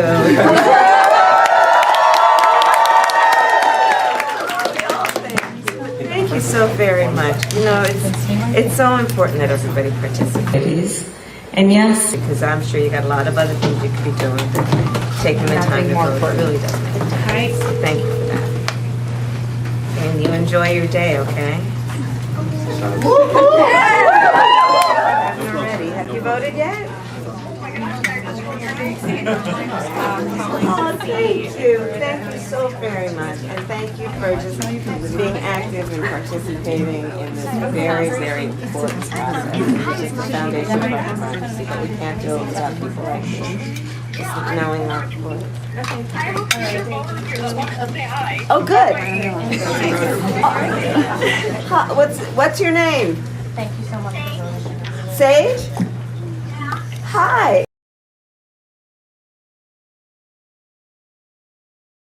Enough to get them to break with their own party.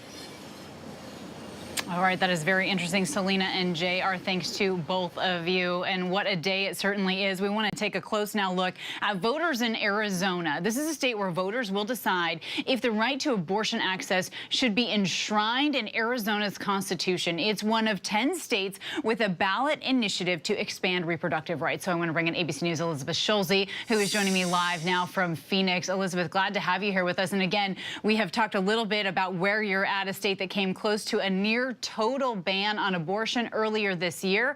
So, Elizabeth, what is in Arizona's ballot initiative here, and what are you hearing about it from voters on the ground?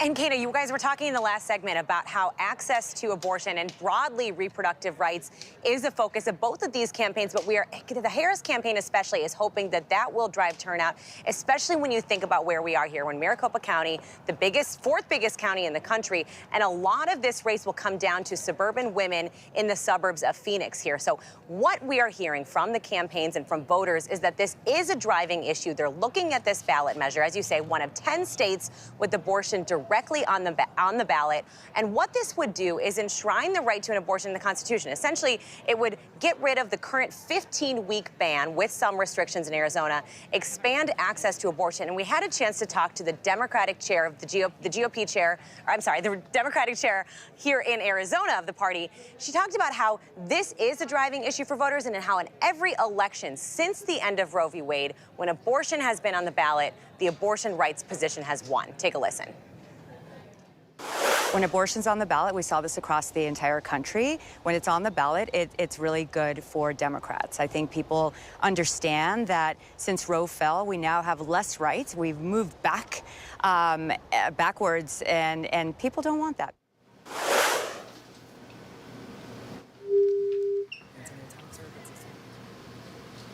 What are we hearing? Which it looks like it will, according to the polls and the campaigns we're talking to. A lot of the voters that organizers here we're talking to say that when they knock on doors, when they go and canvass about this proposition, they hear from independents and Republicans in Arizona who are going to vote to expand abortion rights, but they're still planning to vote for former President Trump. Kana.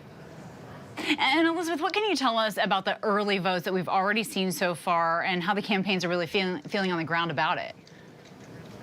We've seen record early vote here so far. We had an update from the Secretary of State earlier. We asked him, what are you expecting when it comes to these numbers? And he said, the votes are still coming in. There are some lines outside of polling places here. And part of the reason for that, Kana, is that the ballot here is longer than it's been in almost 20 years, 2 pages front to back. So it's taking some people a little bit longer to fill out those ballots. And also that will mean it takes longer to count and tabulate those ballots. Where we are is the place where 60% of all of Arizona's votes are tabulated.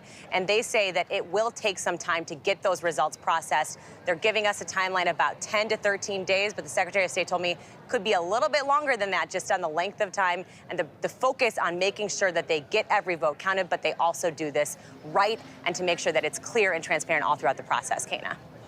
Certainly everyone reeling and concerned after 2020. Elizabeth Schulze, thank you so much for being here with us. And we have a lot more special coverage ahead of Election Night in America. Donald Trump and Kamala Harris both looking to win the White House, each with very different versions for our nation's future. Stay with us.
She's not here right now. In fact, just a short time ago, she went to Democratic headquarters down in downtown D.C., basically to thank the staffers and volunteers who have been working so hard for her over the past few months. She also did a little bit of last-minute phone banking. Can you imagine if you're sitting at home and you get a phone call from the vice president herself telling you that you still need to get out and vote? Other than that, she's been behind closed doors today, and we haven't been given any indication about when she might make an appearance here at her own watch party. I'm told it all depends on what the returns look like. They're also going to be watching to see what Donald Trump does. Does he come out and claim victory before there is a victory to be claimed by either side? And if he does, what does she do then? They say they've got plans for every eventuality, guys.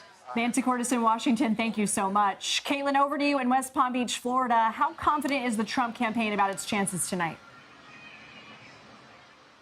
Lindsay, great to be with you. This has been a wild campaign, and the Trump team is exuding confidence, saying that the fundamentals of this race, especially the issues of the economy and immigration, favor them. But they've also acknowledged that this is a tight race. The biggest question is, how is the former president feeling? We've gotten a range of remarks from him. Even today, he visited a polling location where he cast his own ballot today in West Palm Beach. He said that so far he believes that the election is fine, but he has also, almost in the same breath, raised doubts about the election process and cast unfounded doubts about election machines. But this has been a tumultuous race for the former president. He has been campaigning for the White House for nearly a decade, including one term in the White House. He's hoping in this third and final campaign to have a win, but it all comes down to those battleground states. And Lindsay, I've been traveling with him across the country. He has had a very intense campaign schedule, hitting 4 stops yesterday, a rally late last night in Grand Rapids, Michigan, a key swing state that lasted until 2 o'clock in the morning. The big question, though, as Nancy alluded to, is whether he comes out tonight and declares prematurely any sort of victory and causes any sort of further questions or chaos about this election. We'll stay tuned. All right, Caitlin Huey-Burns in West Palm Beach, Florida. Thank you.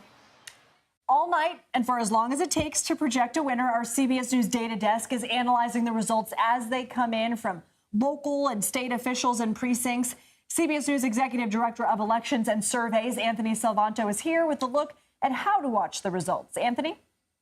Hey, everybody. Anthony Salvanto here at the CBS News Data Desk with a look at how to watch election night here on CBS on Tuesday. Let me start with our up-to-date latest estimates from all the battleground states. That's the 7 tight states that you'll see here in white that will likely decide this in the Electoral College. And our CBS estimates, one after another, they're all close. They're all within the margin of error. You see, including across the upper Midwest there, Pennsylvania, dead even. That could be key.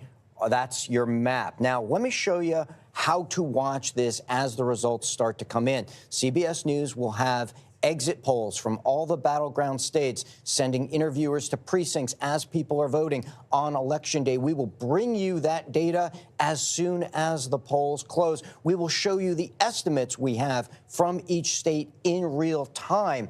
As county votes start to report, we will first urge patience. I will remind folks that in 2020, here's an example from Georgia. When we got all the vote, it was a narrow Joe Biden victory. But if you had seen that at, let's say, 8 p.m., just an hour after poll close, it would have looked like this, where only a few counties had reported, many of them Republican-leaning. Have to wait for all the vote to come in a lot of close races.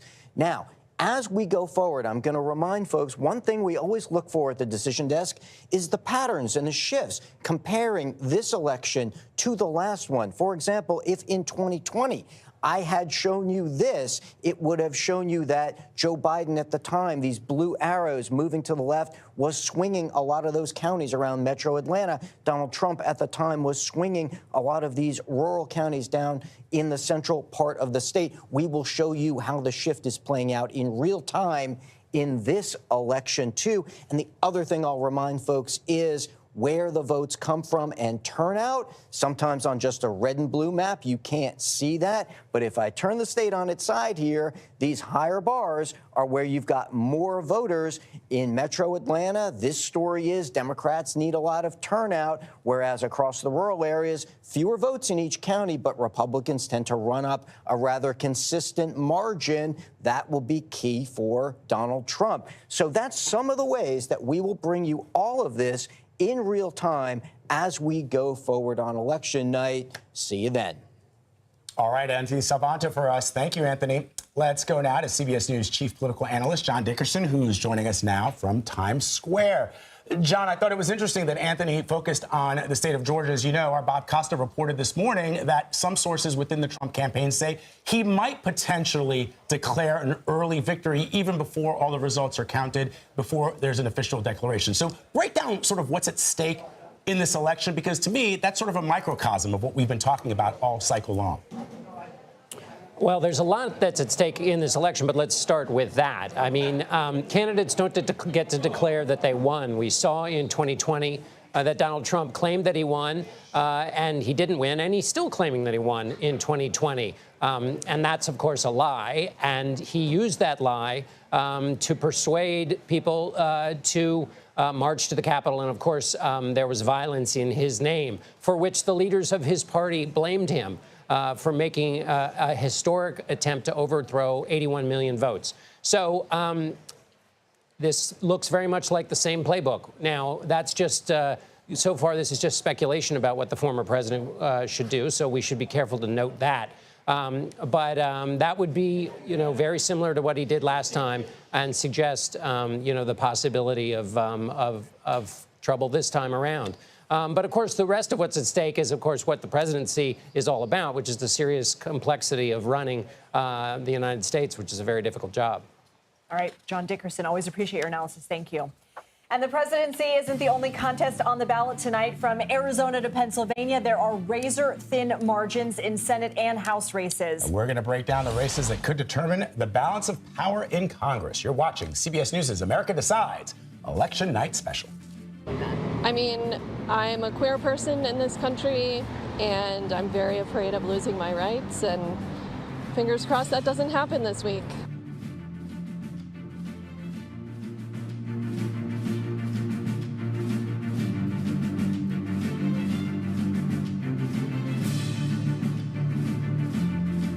Get CBS News election information at your fingertips, including full access to interactive election maps, push alerts on major races, plus breaking news and 24/7 streaming coverage. Get the free CBS News app now.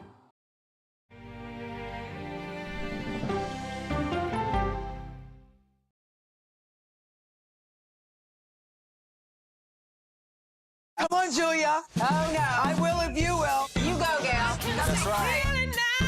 Let me see if you can find me.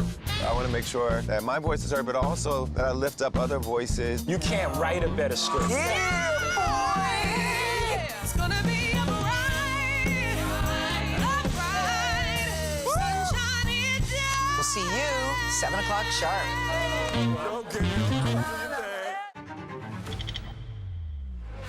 How fast do you think you were going? 195 miles an hour. This is incredible. How close did you actually come to being killed? That close. Is this brain surgery without a knife? It is. What risk do these children pose to Russia? I'm not sure the world is prepared for this change. Definitely not. Who's the best coach in college football today? Let me see a mirror. It's time for the CBS News original, 60 Minutes, Sundays on CBS and streaming on Paramount+. Go to the ends of the earth. Right now. We got something crazy. And reach for the stars. Here we are. Time. Yes, it's my comeback. Hey, this is pretty fun. But wait, there's more. Experience thought-provoking, Welcome to the idea of being a human being. innovative, and truly original reporting. Look through a telescope and go, wow. Because there's always something new under the sun on CBS Sunday morning.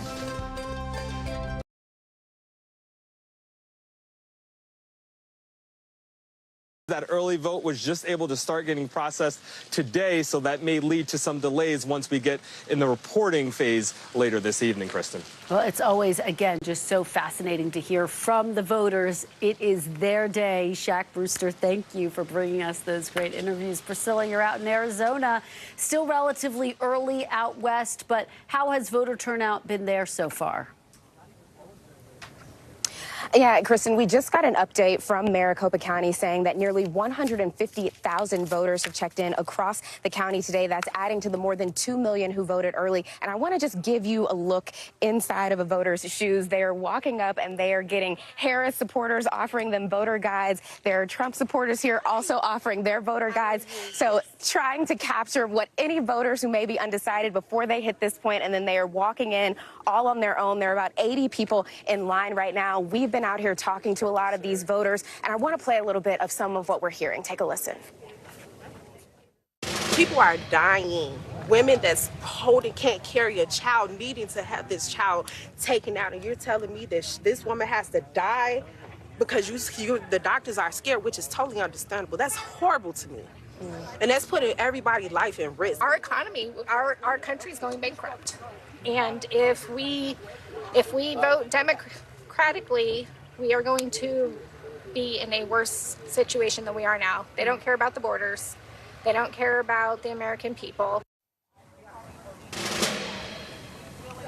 And a ballot measure protecting the right to abortion is on the ballot here. So we've heard a lot of passion from Democrats who are turning out on that issue, but also Republicans talking about immigration and the economy, and just that they believe Donald Trump will take the country in the right direction. So we will see how it all turns out here in many more hours when polls close here very late, 10 p.m. Eastern time tonight. Kristen. Fascinating interviews, and so important to remind our viewers that there is an abortion ballot measure. It will be very interesting to see how that impacts turnout and the ultimate results. Priscilla Thompson, great stuff. Thank you from Battleground, Arizona, and thanks to our entire team for an incredible start. We have got much more Election Day coverage to get to coming up. I'll talk to California's senator and a longtime ally to Vice President Harris about the state of the presidential race and the fight for Senate control. Senator Senator Butler joins me next, live from the Harris campaign's election headquarters. Plus, stay tuned for even more special election night coverage straight ahead. It all kicks off at 5 p.m. Eastern with live analysis as the very first exit polls start coming in right here on NBC News Now. You're watching a very special Election Day edition of Meet the Press Now. We'll be right back. Don't go anywhere.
in the now. It's coming at us every second. News is more now than ever. This monster and historic storm is set to make landfall. Now is raw. What was your initial reaction? Devastating. Now is real.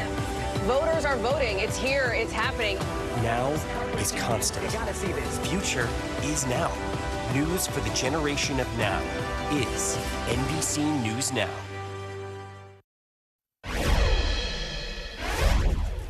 Welcome back. As we mentioned, Vice President Harris and former President Trump have wrapped up their final battleground blitz, and now the wait for results begins. Either candidate could make history tonight. If elected, Vice President Harris could become the first female president of the United States, while former President Trump would be just the second president to win non-consecutive terms. Joining me now from the Harris headquarters is Democratic Senator from California and Harris campaign co-chair, LaFonza Butler. Senator Butler, thanks so much for joining us on Election Day. We really appreciate it. Glad to be here. Thanks so much. So take us inside the campaign. What is the mood? An official in Michigan described it as nauseously optimistic to me. How are you feeling? Look, I don't know that I would be nauseously optimistic. What we know is that we have made a high-quality case to the American people in a very short period of time. We are feeling like voters understand what is the opportunity in front of us tonight to write the next chapter of the great American story, and I think they're prepared to do their part. And so we are optimistic. We feel good. We feel good about the effort that we've put in, and now it's in the hands of the American people. It is the voters' day. Let me ask you this. Vice President Harris has spent really these final weeks of her campaign trying to appeal to moderate voters. She's been campaigning, of course, with former Congresswoman Liz Cheney. She's been really touting a message of democracy, arguing that former President Trump is a threat to the democracy. She has been talking about other issues like reproductive rights and the economy. But again, a lot of the focus has been on the democracy. Do you think that was a mistake? Is that the best issue to turn out the base and to energize voters to go to the polls today? Look, as you noted, Kristen, the vice president has been, really speaking to all voters, and the communication about the sacredness of our democracy really speaks to the patriotic spirit that we know the American people have. We love this country. We want to protect this democracy for future generations. And I think the vice president is right and has made a very strong case about the value of our democracy and what we owe to the next generations. And we've got to be speaking to that. Young voters matter. It will matter in this election. There's so many people who've come before us, who have fought for the right to vote, who have protected this democracy on battlefields across the world. And so I think that she is making a strong case about the greatness of America and and the opportunity that we have in front of us to save it, to preserve it, and to hand it over to future generations, this next generation of leadership. There had been some concern that African-American men were not supporting her, the same numbers that they supported President Biden, former President Barack Obama. Do you think that the campaign that Harris surrogates have done enough leading into this election day to energize African-American men around her?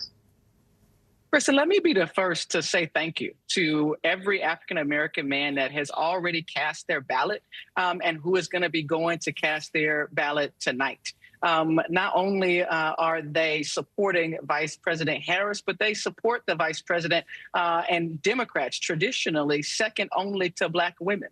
And so I want to salute their commitment to preserving this country and this democracy, for fighting for a government that will work for everyone. And I think the vice president has introduced policies for the first time in history in the presidential campaign that speaks directly to them.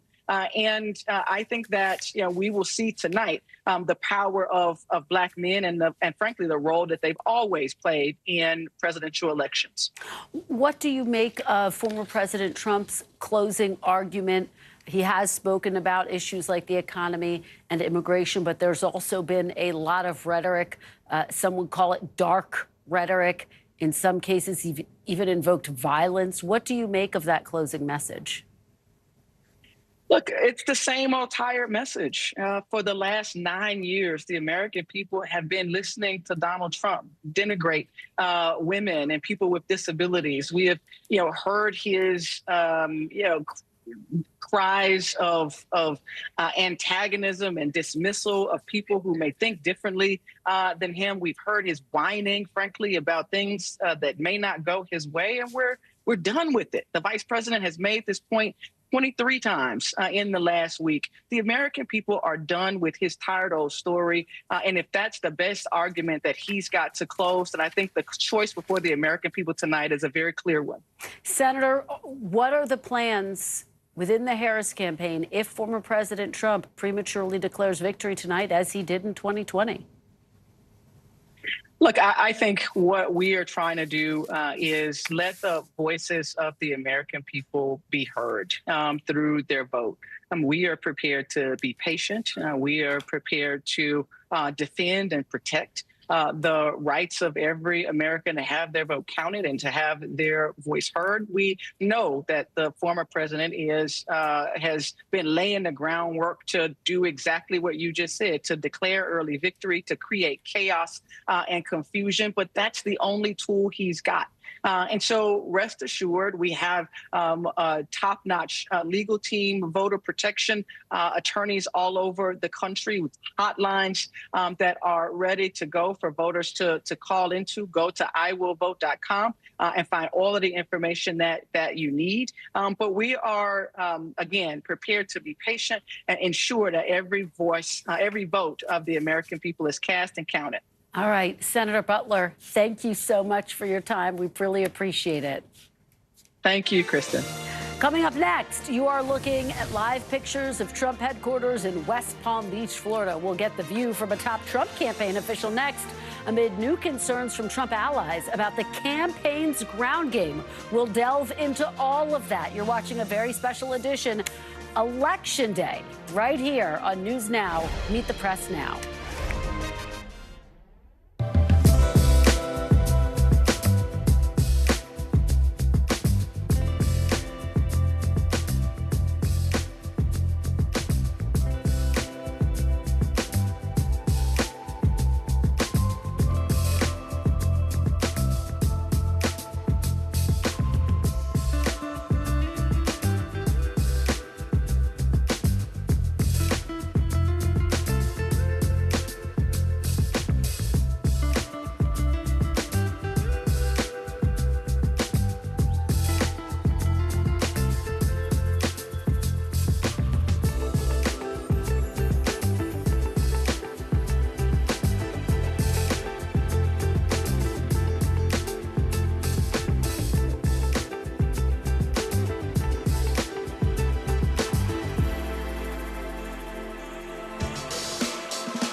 Mornings are full of possibility and energy.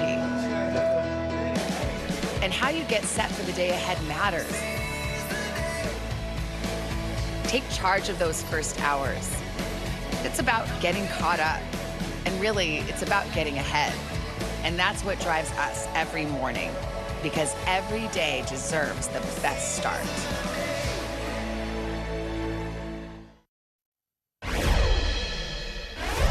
Welcome back. We just heard from the Harris campaign headquarters. Let's now turn to the Trump campaign. Joining me now is Trump campaign press secretary Caroline Levitt. Caroline, thanks so much for being here on Election Day. I know it's a busy time for all of you. Thanks for having us, Kristen. We appreciate it. Well, we really appreciate your being here. Let's dive right in. So all of the campaign stops are now over. Give me the mood inside the Trump campaign, the mood for former President Trump as you all await results. The mood is very optimistic here at the Trump campaign headquarters. We are cautiously confident that President Trump is going to win this election tonight. When we've been looking at the early voting data over the past couple of weeks during this early voting period, Republicans have been outpacing Democrats in many of the key battleground states. And what we're hearing across the country today is that turnout is exceptionally high, especially in rural areas. So all signs point to President Trump supporters showing up at the polls, and we're just continuing to encourage people throughout the day to get out and to vote and to stay in line if you are in line. We understand some of the lines in these key battleground counties and states can be particularly long today, but we're encouraging everyone to stay in line to cast their ballot for President Trump. Well, let me ask you something about what Charlie Kirk said. He, of course, is a Trump supporter. Part of the ground game is being conducted by Charlie Kirk, Turning Points USA. Here's what he tweeted earlier today. He said, turnout is mixed and not where we want it to be. We need more people to vote. We can't let turnout flatline. What do you make of that, Caroline? Does that concern you? Does it concern the former president? No, as I said earlier, we are hearing that turnout is high, particularly in rural America. Turnout is low in urban America. But again, as Charlie, I think, was trying to say with that tweet, I don't want to put words in his mouth, but look, we are not taking anything for granted. And that's why we have been doing GOT efforts here at the Trump campaign headquarters, continuing to call voters and encourage them to get out the polls. We believe in our ground game. We have spent months training hundreds of thousands of volunteers across the country who are responsible for turning out low propensity voters in their respective communities. So we trust our ground game, we trust our people on the ground, and we're continuing to work to get voters out to the polls. So again, we are cautiously confident that as long as President Trump supporters continue to show up as we have seen them do throughout the morning and the early afternoon today, then we're going to win tonight. Well, you're right. It's all going to come down to those low propensity voters. I know there has been so much focus on making sure they do turn out to vote. I have been talking to some allies of the former president who are somewhat concerned that the ground game was outsourced to some extent. Do they have reason to be concerned? We're getting a lot of stats coming in from the Biden campaign. For example, they say they're knocking on 2 million doors per minute in Pennsylvania. How confident are you in the ground game?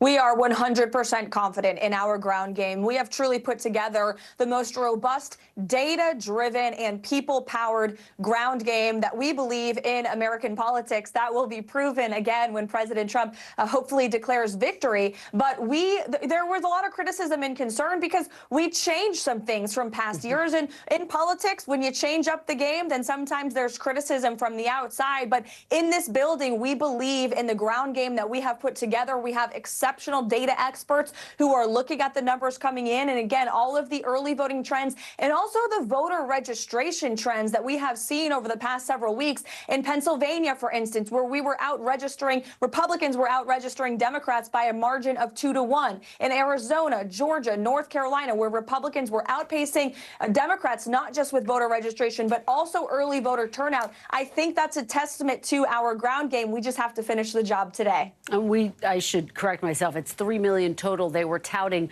2,000 per minute over the weekend. So no regrets about outsourcing part of the ground game, Caroline? Absolutely not. We believe in our team, and we believe in the hundreds of thousands of people who have signed up to be volunteers for President Trump, who we have given low-impact tasks to that we believe will make a big difference today in turning out their fellow Americans to the polls. Let me just ask you about some of the rhetoric that we've heard from former President Trump on the campaign trail. Some of his supporters feel as though he hasn't spent enough time focusing on the economy and immigration and instead has focused too much time on, at times, dark rhetoric, talking about training guns, for example, on Congresswoman Liz Cheney. How do you respond to some of that criticism and concern from inside your own orbit? Well, let me just correct the record, or set it straight at least, when it comes to the Liz Cheney comment. President Trump was referring to how politicians like Liz Cheney sit in Washington, D.C. and make decisions that send America's sons and daughters over to fight in wars, but have never served in combat themselves. That was the greater context of that discussion. And frankly, I think a lot of Americans, Democrats and Republicans, agree with him on that. When it comes to the alleged dark rhetoric, he's talking about the reality in this country right now. More than 70% of the country feels that we are moving in the wrong direction. When you look at our border, when you look at the economy, prices are still 25% higher. Americans are falling behind. There's a lot of pessimism across the country. People want an optimistic leader, and President Trump is offering that optimistic vision to make America affordable, safe, and strong again. Caroline, one more question. Can you guarantee that former President Trump will not declare victory before the votes have been cast, before this election has been called? President Trump will be watching the votes tonight, and he will address his supporters at the appropriate time. But can you guarantee he won't declare victory prematurely? I don't think that will happen. I will leave it to him, and I believe that he's going to declare victory and give a speech to his supporters, again, at the appropriate time. All right, Caroline Levitt, thank you again for being here on Election Day. We really appreciate your time and perspective. Thanks, Kristen. Still to come, an extraordinary campaign for president comes to a close, and the future of the White House and Congress are both on the line. We have much more to get to. You're watching a very special edition of Meet the Press Now. Stay with us.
Play Sky News. From the Sky News Centre at 7. Now that you're up to date, we can go into a bit more detail. Things can change incredibly quickly. Taken by surprise. Have you ever known a moment like this in British politics before? Yes. Cheers. We'll start with breaking news. Let's get the latest on the ground. So, by the end, we'll hopefully all understand what's going on in the world just that little better.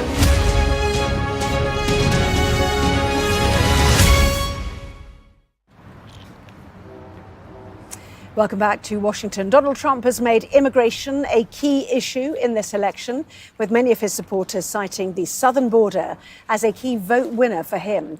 But Kamala Harris has also shifted her position to the right since she took office as vice president. Let's take you through a few then of their key policies on this. Well, Harris supports a bill for thousands more border guards and capping crossings once they reach an average of 5,000 a day. In office, she's also tried to address the root causes of migration. Funding development in Latin America, was tasked by Joe Biden, in fact, to do so.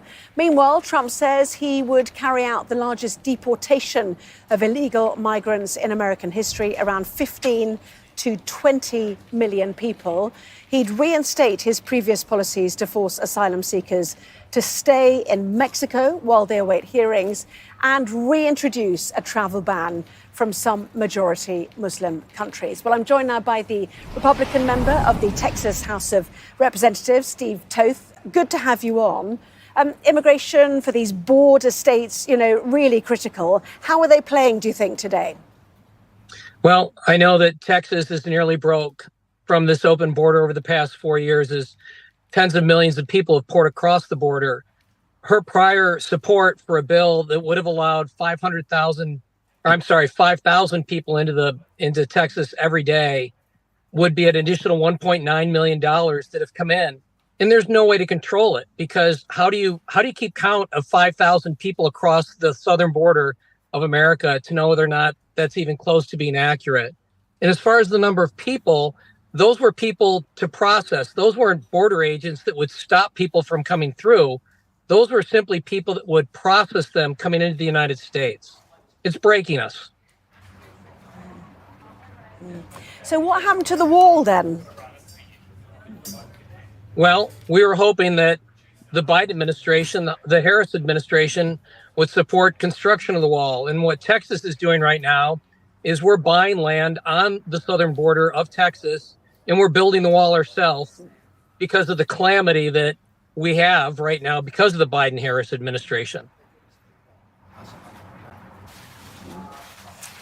What are the other issues there that are important? We know that Donald Trump feels he's strongest on inflation, the economy, and on immigration, whereas the Harris campaign is switching to women's rights issues and the danger for democracy that many people feel Donald Trump will bring. So, how's it shaping up? Because this was a ruby red state that's leaning Republican only, isn't it, Texas now?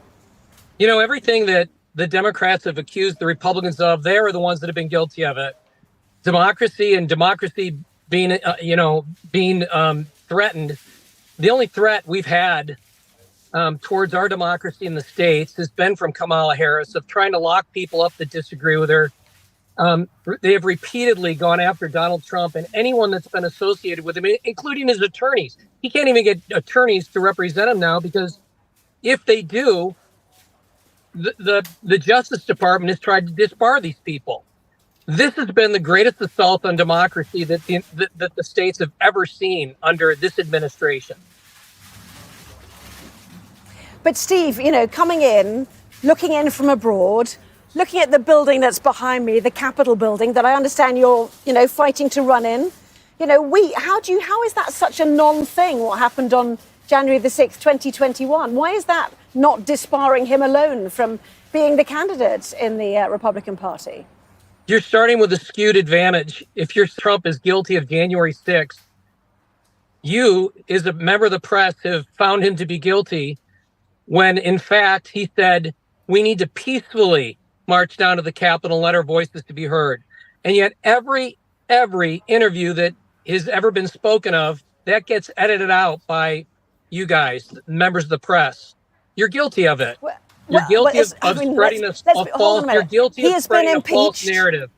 That was his second impeachment, and it's also one of the court actions against him. They would not do either of those if there was not evidence about it. The latest papers that were released show that he was watching at the White House. You don't know how things work here in the United States. His family were begging him to say that Mike Pence was in danger. And he was impeached on something that's not even found in criminal code. When you impeach a member of an elected member, of whether it's in Congress or the Senate or the presidency, it's supposed to be high crimes and misdemeanors. The very first thing they impeached him on wasn't even something that you can find in the criminal code. So we're trying to understand, how is it you impeach someone when it's not even a portion of the criminal code?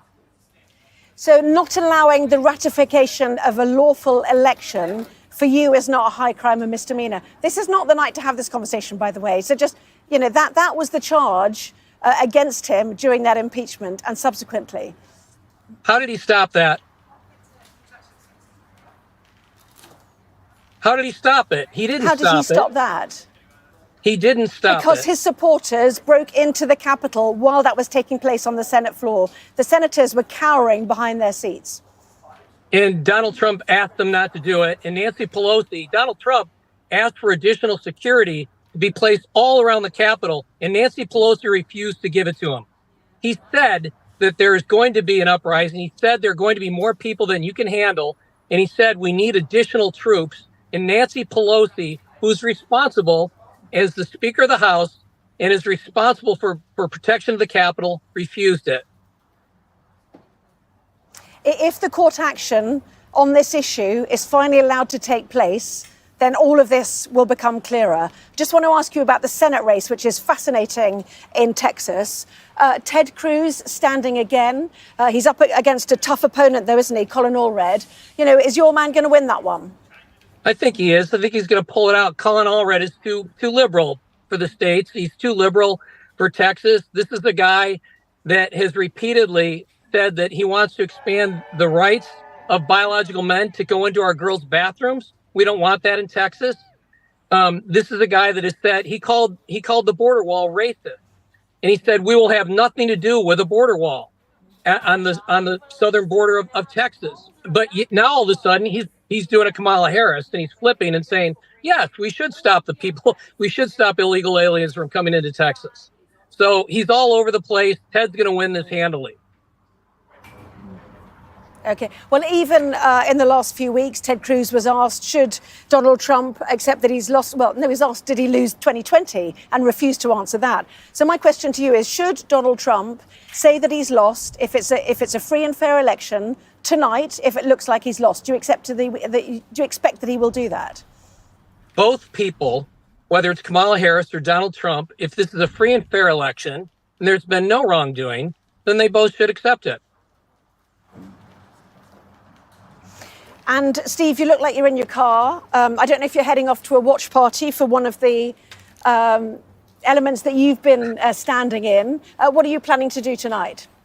Yeah, I've been this is why I'm sunburned. I've been in the sun all day long, and yes, we're going to a watch party tonight here in Conroe, Texas. And you're clearly feeling confident by the sound of it. We are. We're feeling really blessed and encouraged. Yes, ma'am.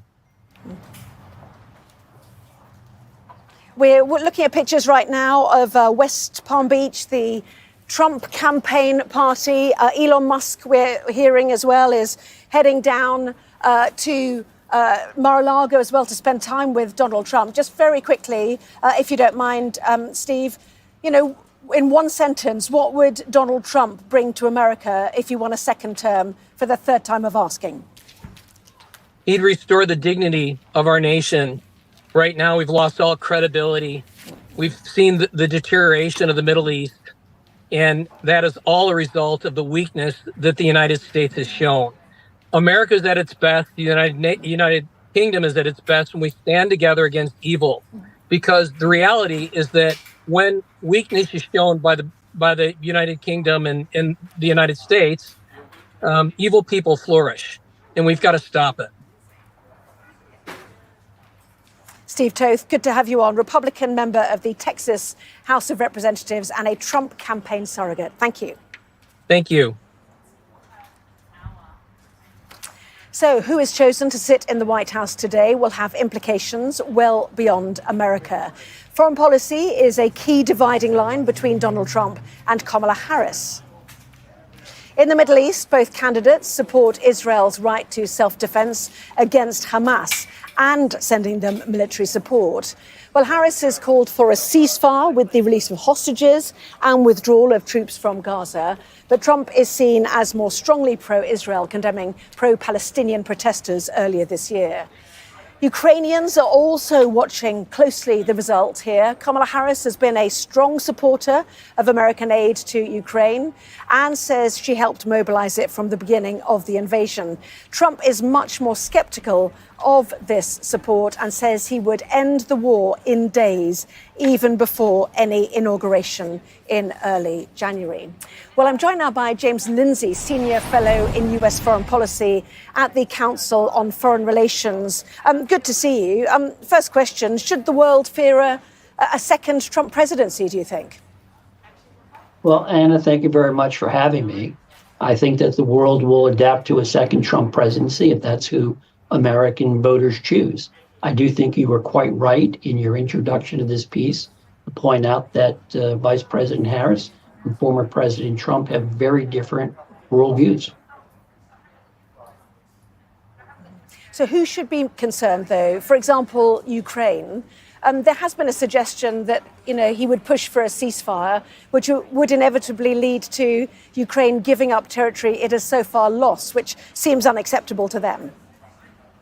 Well, the challenge in assessing what a Trump presidency would look like is that Donald Trump has a long history of saying one thing and doing something else. He quite clearly has conveyed his skepticism about U.S. support for Ukraine He most notably refused in a debate to say that he thought it was in America's interest to see Ukraine win. He has, as you pointed out, said he can resolve this in just a day.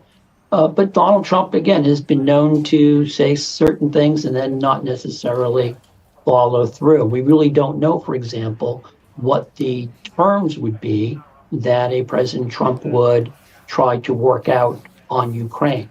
I think that's one of the big question marks. And one other thing just to keep in mind, we talk about Donald Trump or you talk about Kamala Harris, is that administrations are more than the president. Washington, personnel or policy. And one of the things we're really not clear on is who Donald Trump would bring with him into the White House and into the U.S. government. So let's talk about Kamala Harris then, shall we? We know she's had some pressure from Arab Americans and Muslims around Michigan, Dearborn, for example. Have you sensed a shift in her policy? And has that been for this election, for American domestic reasons, rather than what she really believes in? Or does she look at Gaza and say that needs solving? Well, I can't see into anybody's soul to talk about what their motivations may or may not be. What I can say is that Kamala Harris has been a very consistent supporter of the state of Israel. She has made it very clear that Israel has a right to defend itself. She supports that right. What she has stressed is that she also thinks we have to take into account the interests of Palestinians. And she has pledged, as she did in her closing argument in Philadelphia yesterday, that she is going to work on behalf of a two-state solution and to see that Palestinian rights are recognized. And I think that's really the difference between Kamala Harris and Donald Trump. Donald Trump has not positioned himself as someone who, when he comes into office, is going to be championing a two-state solution. There's so much to talk to you about. We're running out of time. Our election program is about to start. So, James Lindsay, Senior Fellow at the Council on Foreign Relations, great to have you on, and perhaps we'll talk after the election as well. Well, just a few minutes to go then till Election Night Live here on Sky News. Both candidates making public appearances today as millions of people voted. You're going to be watching, and they're going to be watching. Make sure there's no cheating, right? There's going to be no cheating. Donald Trump casting his vote in Palm Beach, Florida today, and said he would abide by the result if he was fair. He also said he believed Republicans had turned out in force. He'll hold an election event in Florida later this evening. Our correspondent James Matthews will be there. Give me a second. You did, thank you. Play Sky News. From the Sky News Centre at 7. Now that you're up to date, we can go into a bit more detail. Things can change incredibly quickly. Taken by surprise. Have you ever known a moment like this in British politics before? Yes. Cheers. We'll start with breaking news. Let's get the latest on the ground. So, by the end, we'll hopefully all understand what's going on in the world just that little better.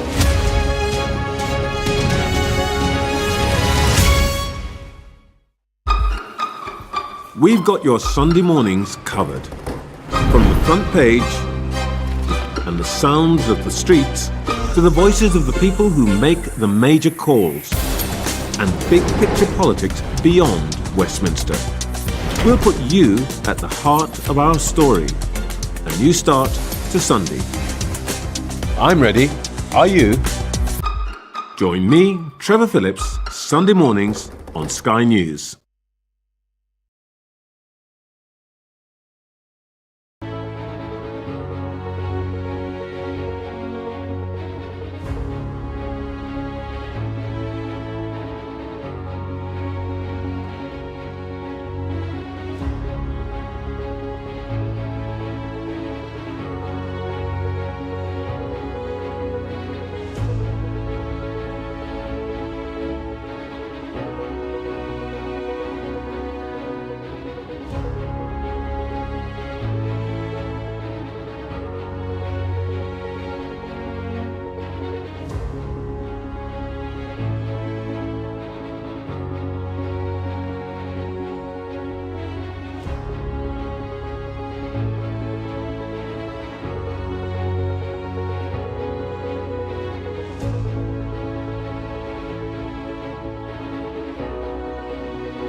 the first convicted felon. Which one will win the most powerful office in the land?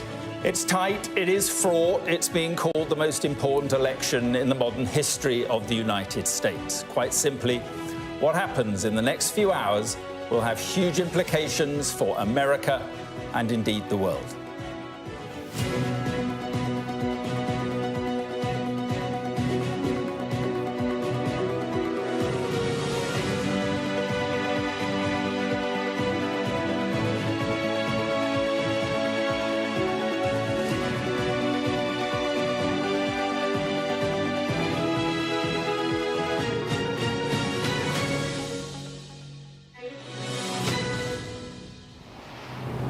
Coming up tonight, we'll bring you live updates, expert analysis and reactions from our team of correspondents in the crucial states, as well as the Trump and Harris camps. And we'll be looking at all the data and the states and the counties which will decide this election at our results screen with the man with the numbers, Lewis Goodall. We'll be here for the next 12 hours, and here with us, our US correspondent Mark Stone and our experts through the night, plus some special guests from each side of America's political divide.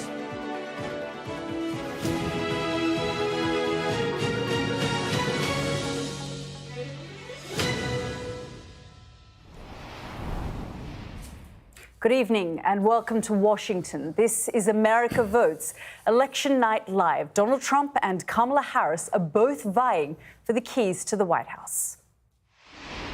Americans are voting today not just for their next president, but also for who holds the power in Congress. And from this studio, just meters from where that power is wielded, we'll bring you every twist and every turn on what promises to be a dramatic night. I mean, it really does promise to be a dramatic night, doesn't it? I mean, it does. I mean, this has felt like an election like no other. Well, sometimes you rock up somewhere and you just think history could be made, and this feels a bit like that, doesn't it? Yeah. Very much so, Mark.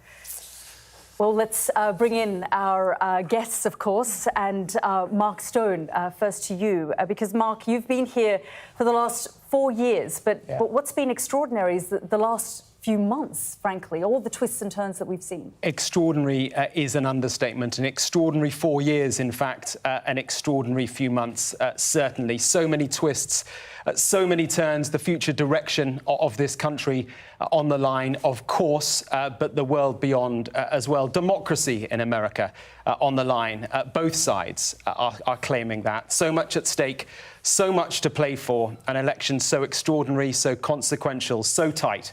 So hold tight. The moment has come.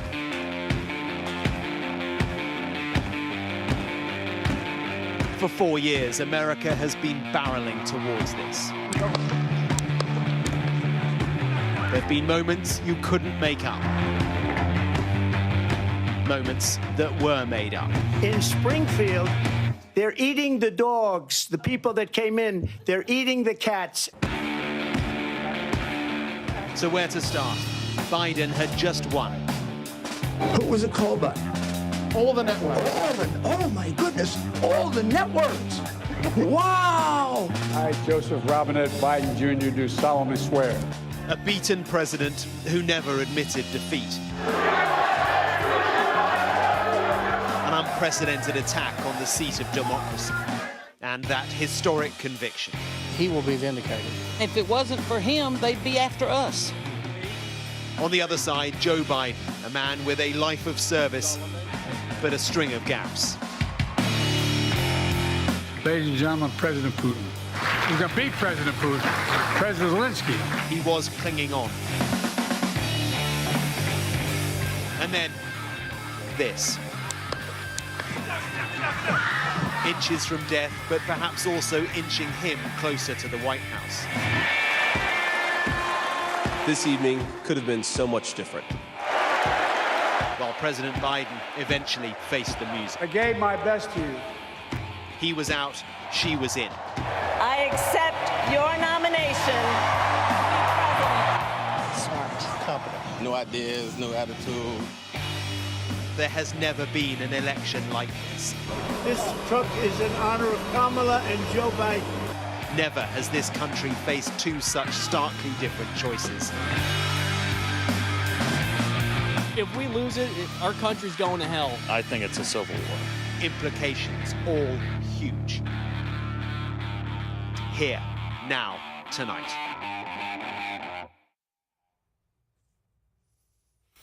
And we're joined by the former aide to Donald Trump, Omarosa Manigault Newman, who's now Kamala Harris supporter, and the Wall Street Journal's editor-at-large, Jared Baker. And welcome to you both. Thank you. First of all, I hope you're in for a long night, because it's sure we are. It is going to be one. I mean, the closest of states, and so we're all watching and waiting to see who America chooses, because the choice comes down to American people.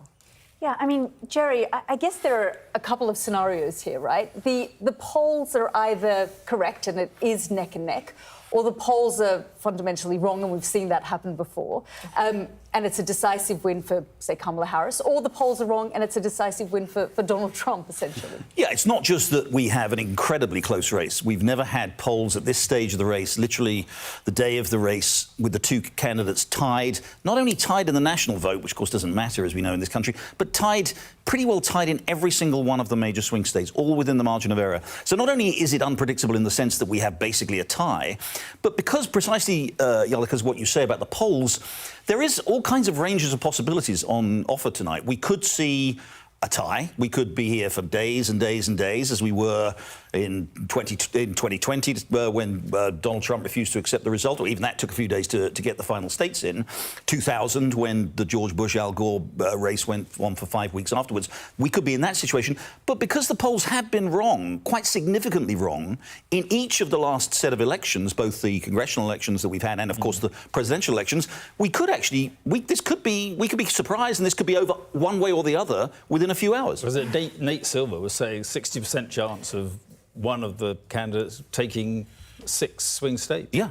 Typically, that's what happened. I mean, in all of these elections, close elections, those swing states do tend to go one all in the same direction. Yeah. And if that happens again tonight, we'll have a good idea relatively early in the evening, and then we know the result. If they're tied, it'll go on for hours. I've just advertised a pollster. Other pollsters are available. I mean, but that's the thing, right? Could pollsters be spooked out by what happened in 2020 and 2016? Well, I was there on the ground with Donald Trump in the war room as the results are coming in. And remember, everyone told Donald that there was no way he was going to beat him decisively. We were there as each one of these key states came in, and each one of those posters were wrong. I was also here 4 years ago sitting at this desk for Sky News as we watched each one of those states come in, and we left not knowing who would be president. Yeah. So I want to lean on the idea that maybe tonight we won't, in fact, know. Don't say I have to say, but you have to say, I think it's actually quite nice that, we're all so used to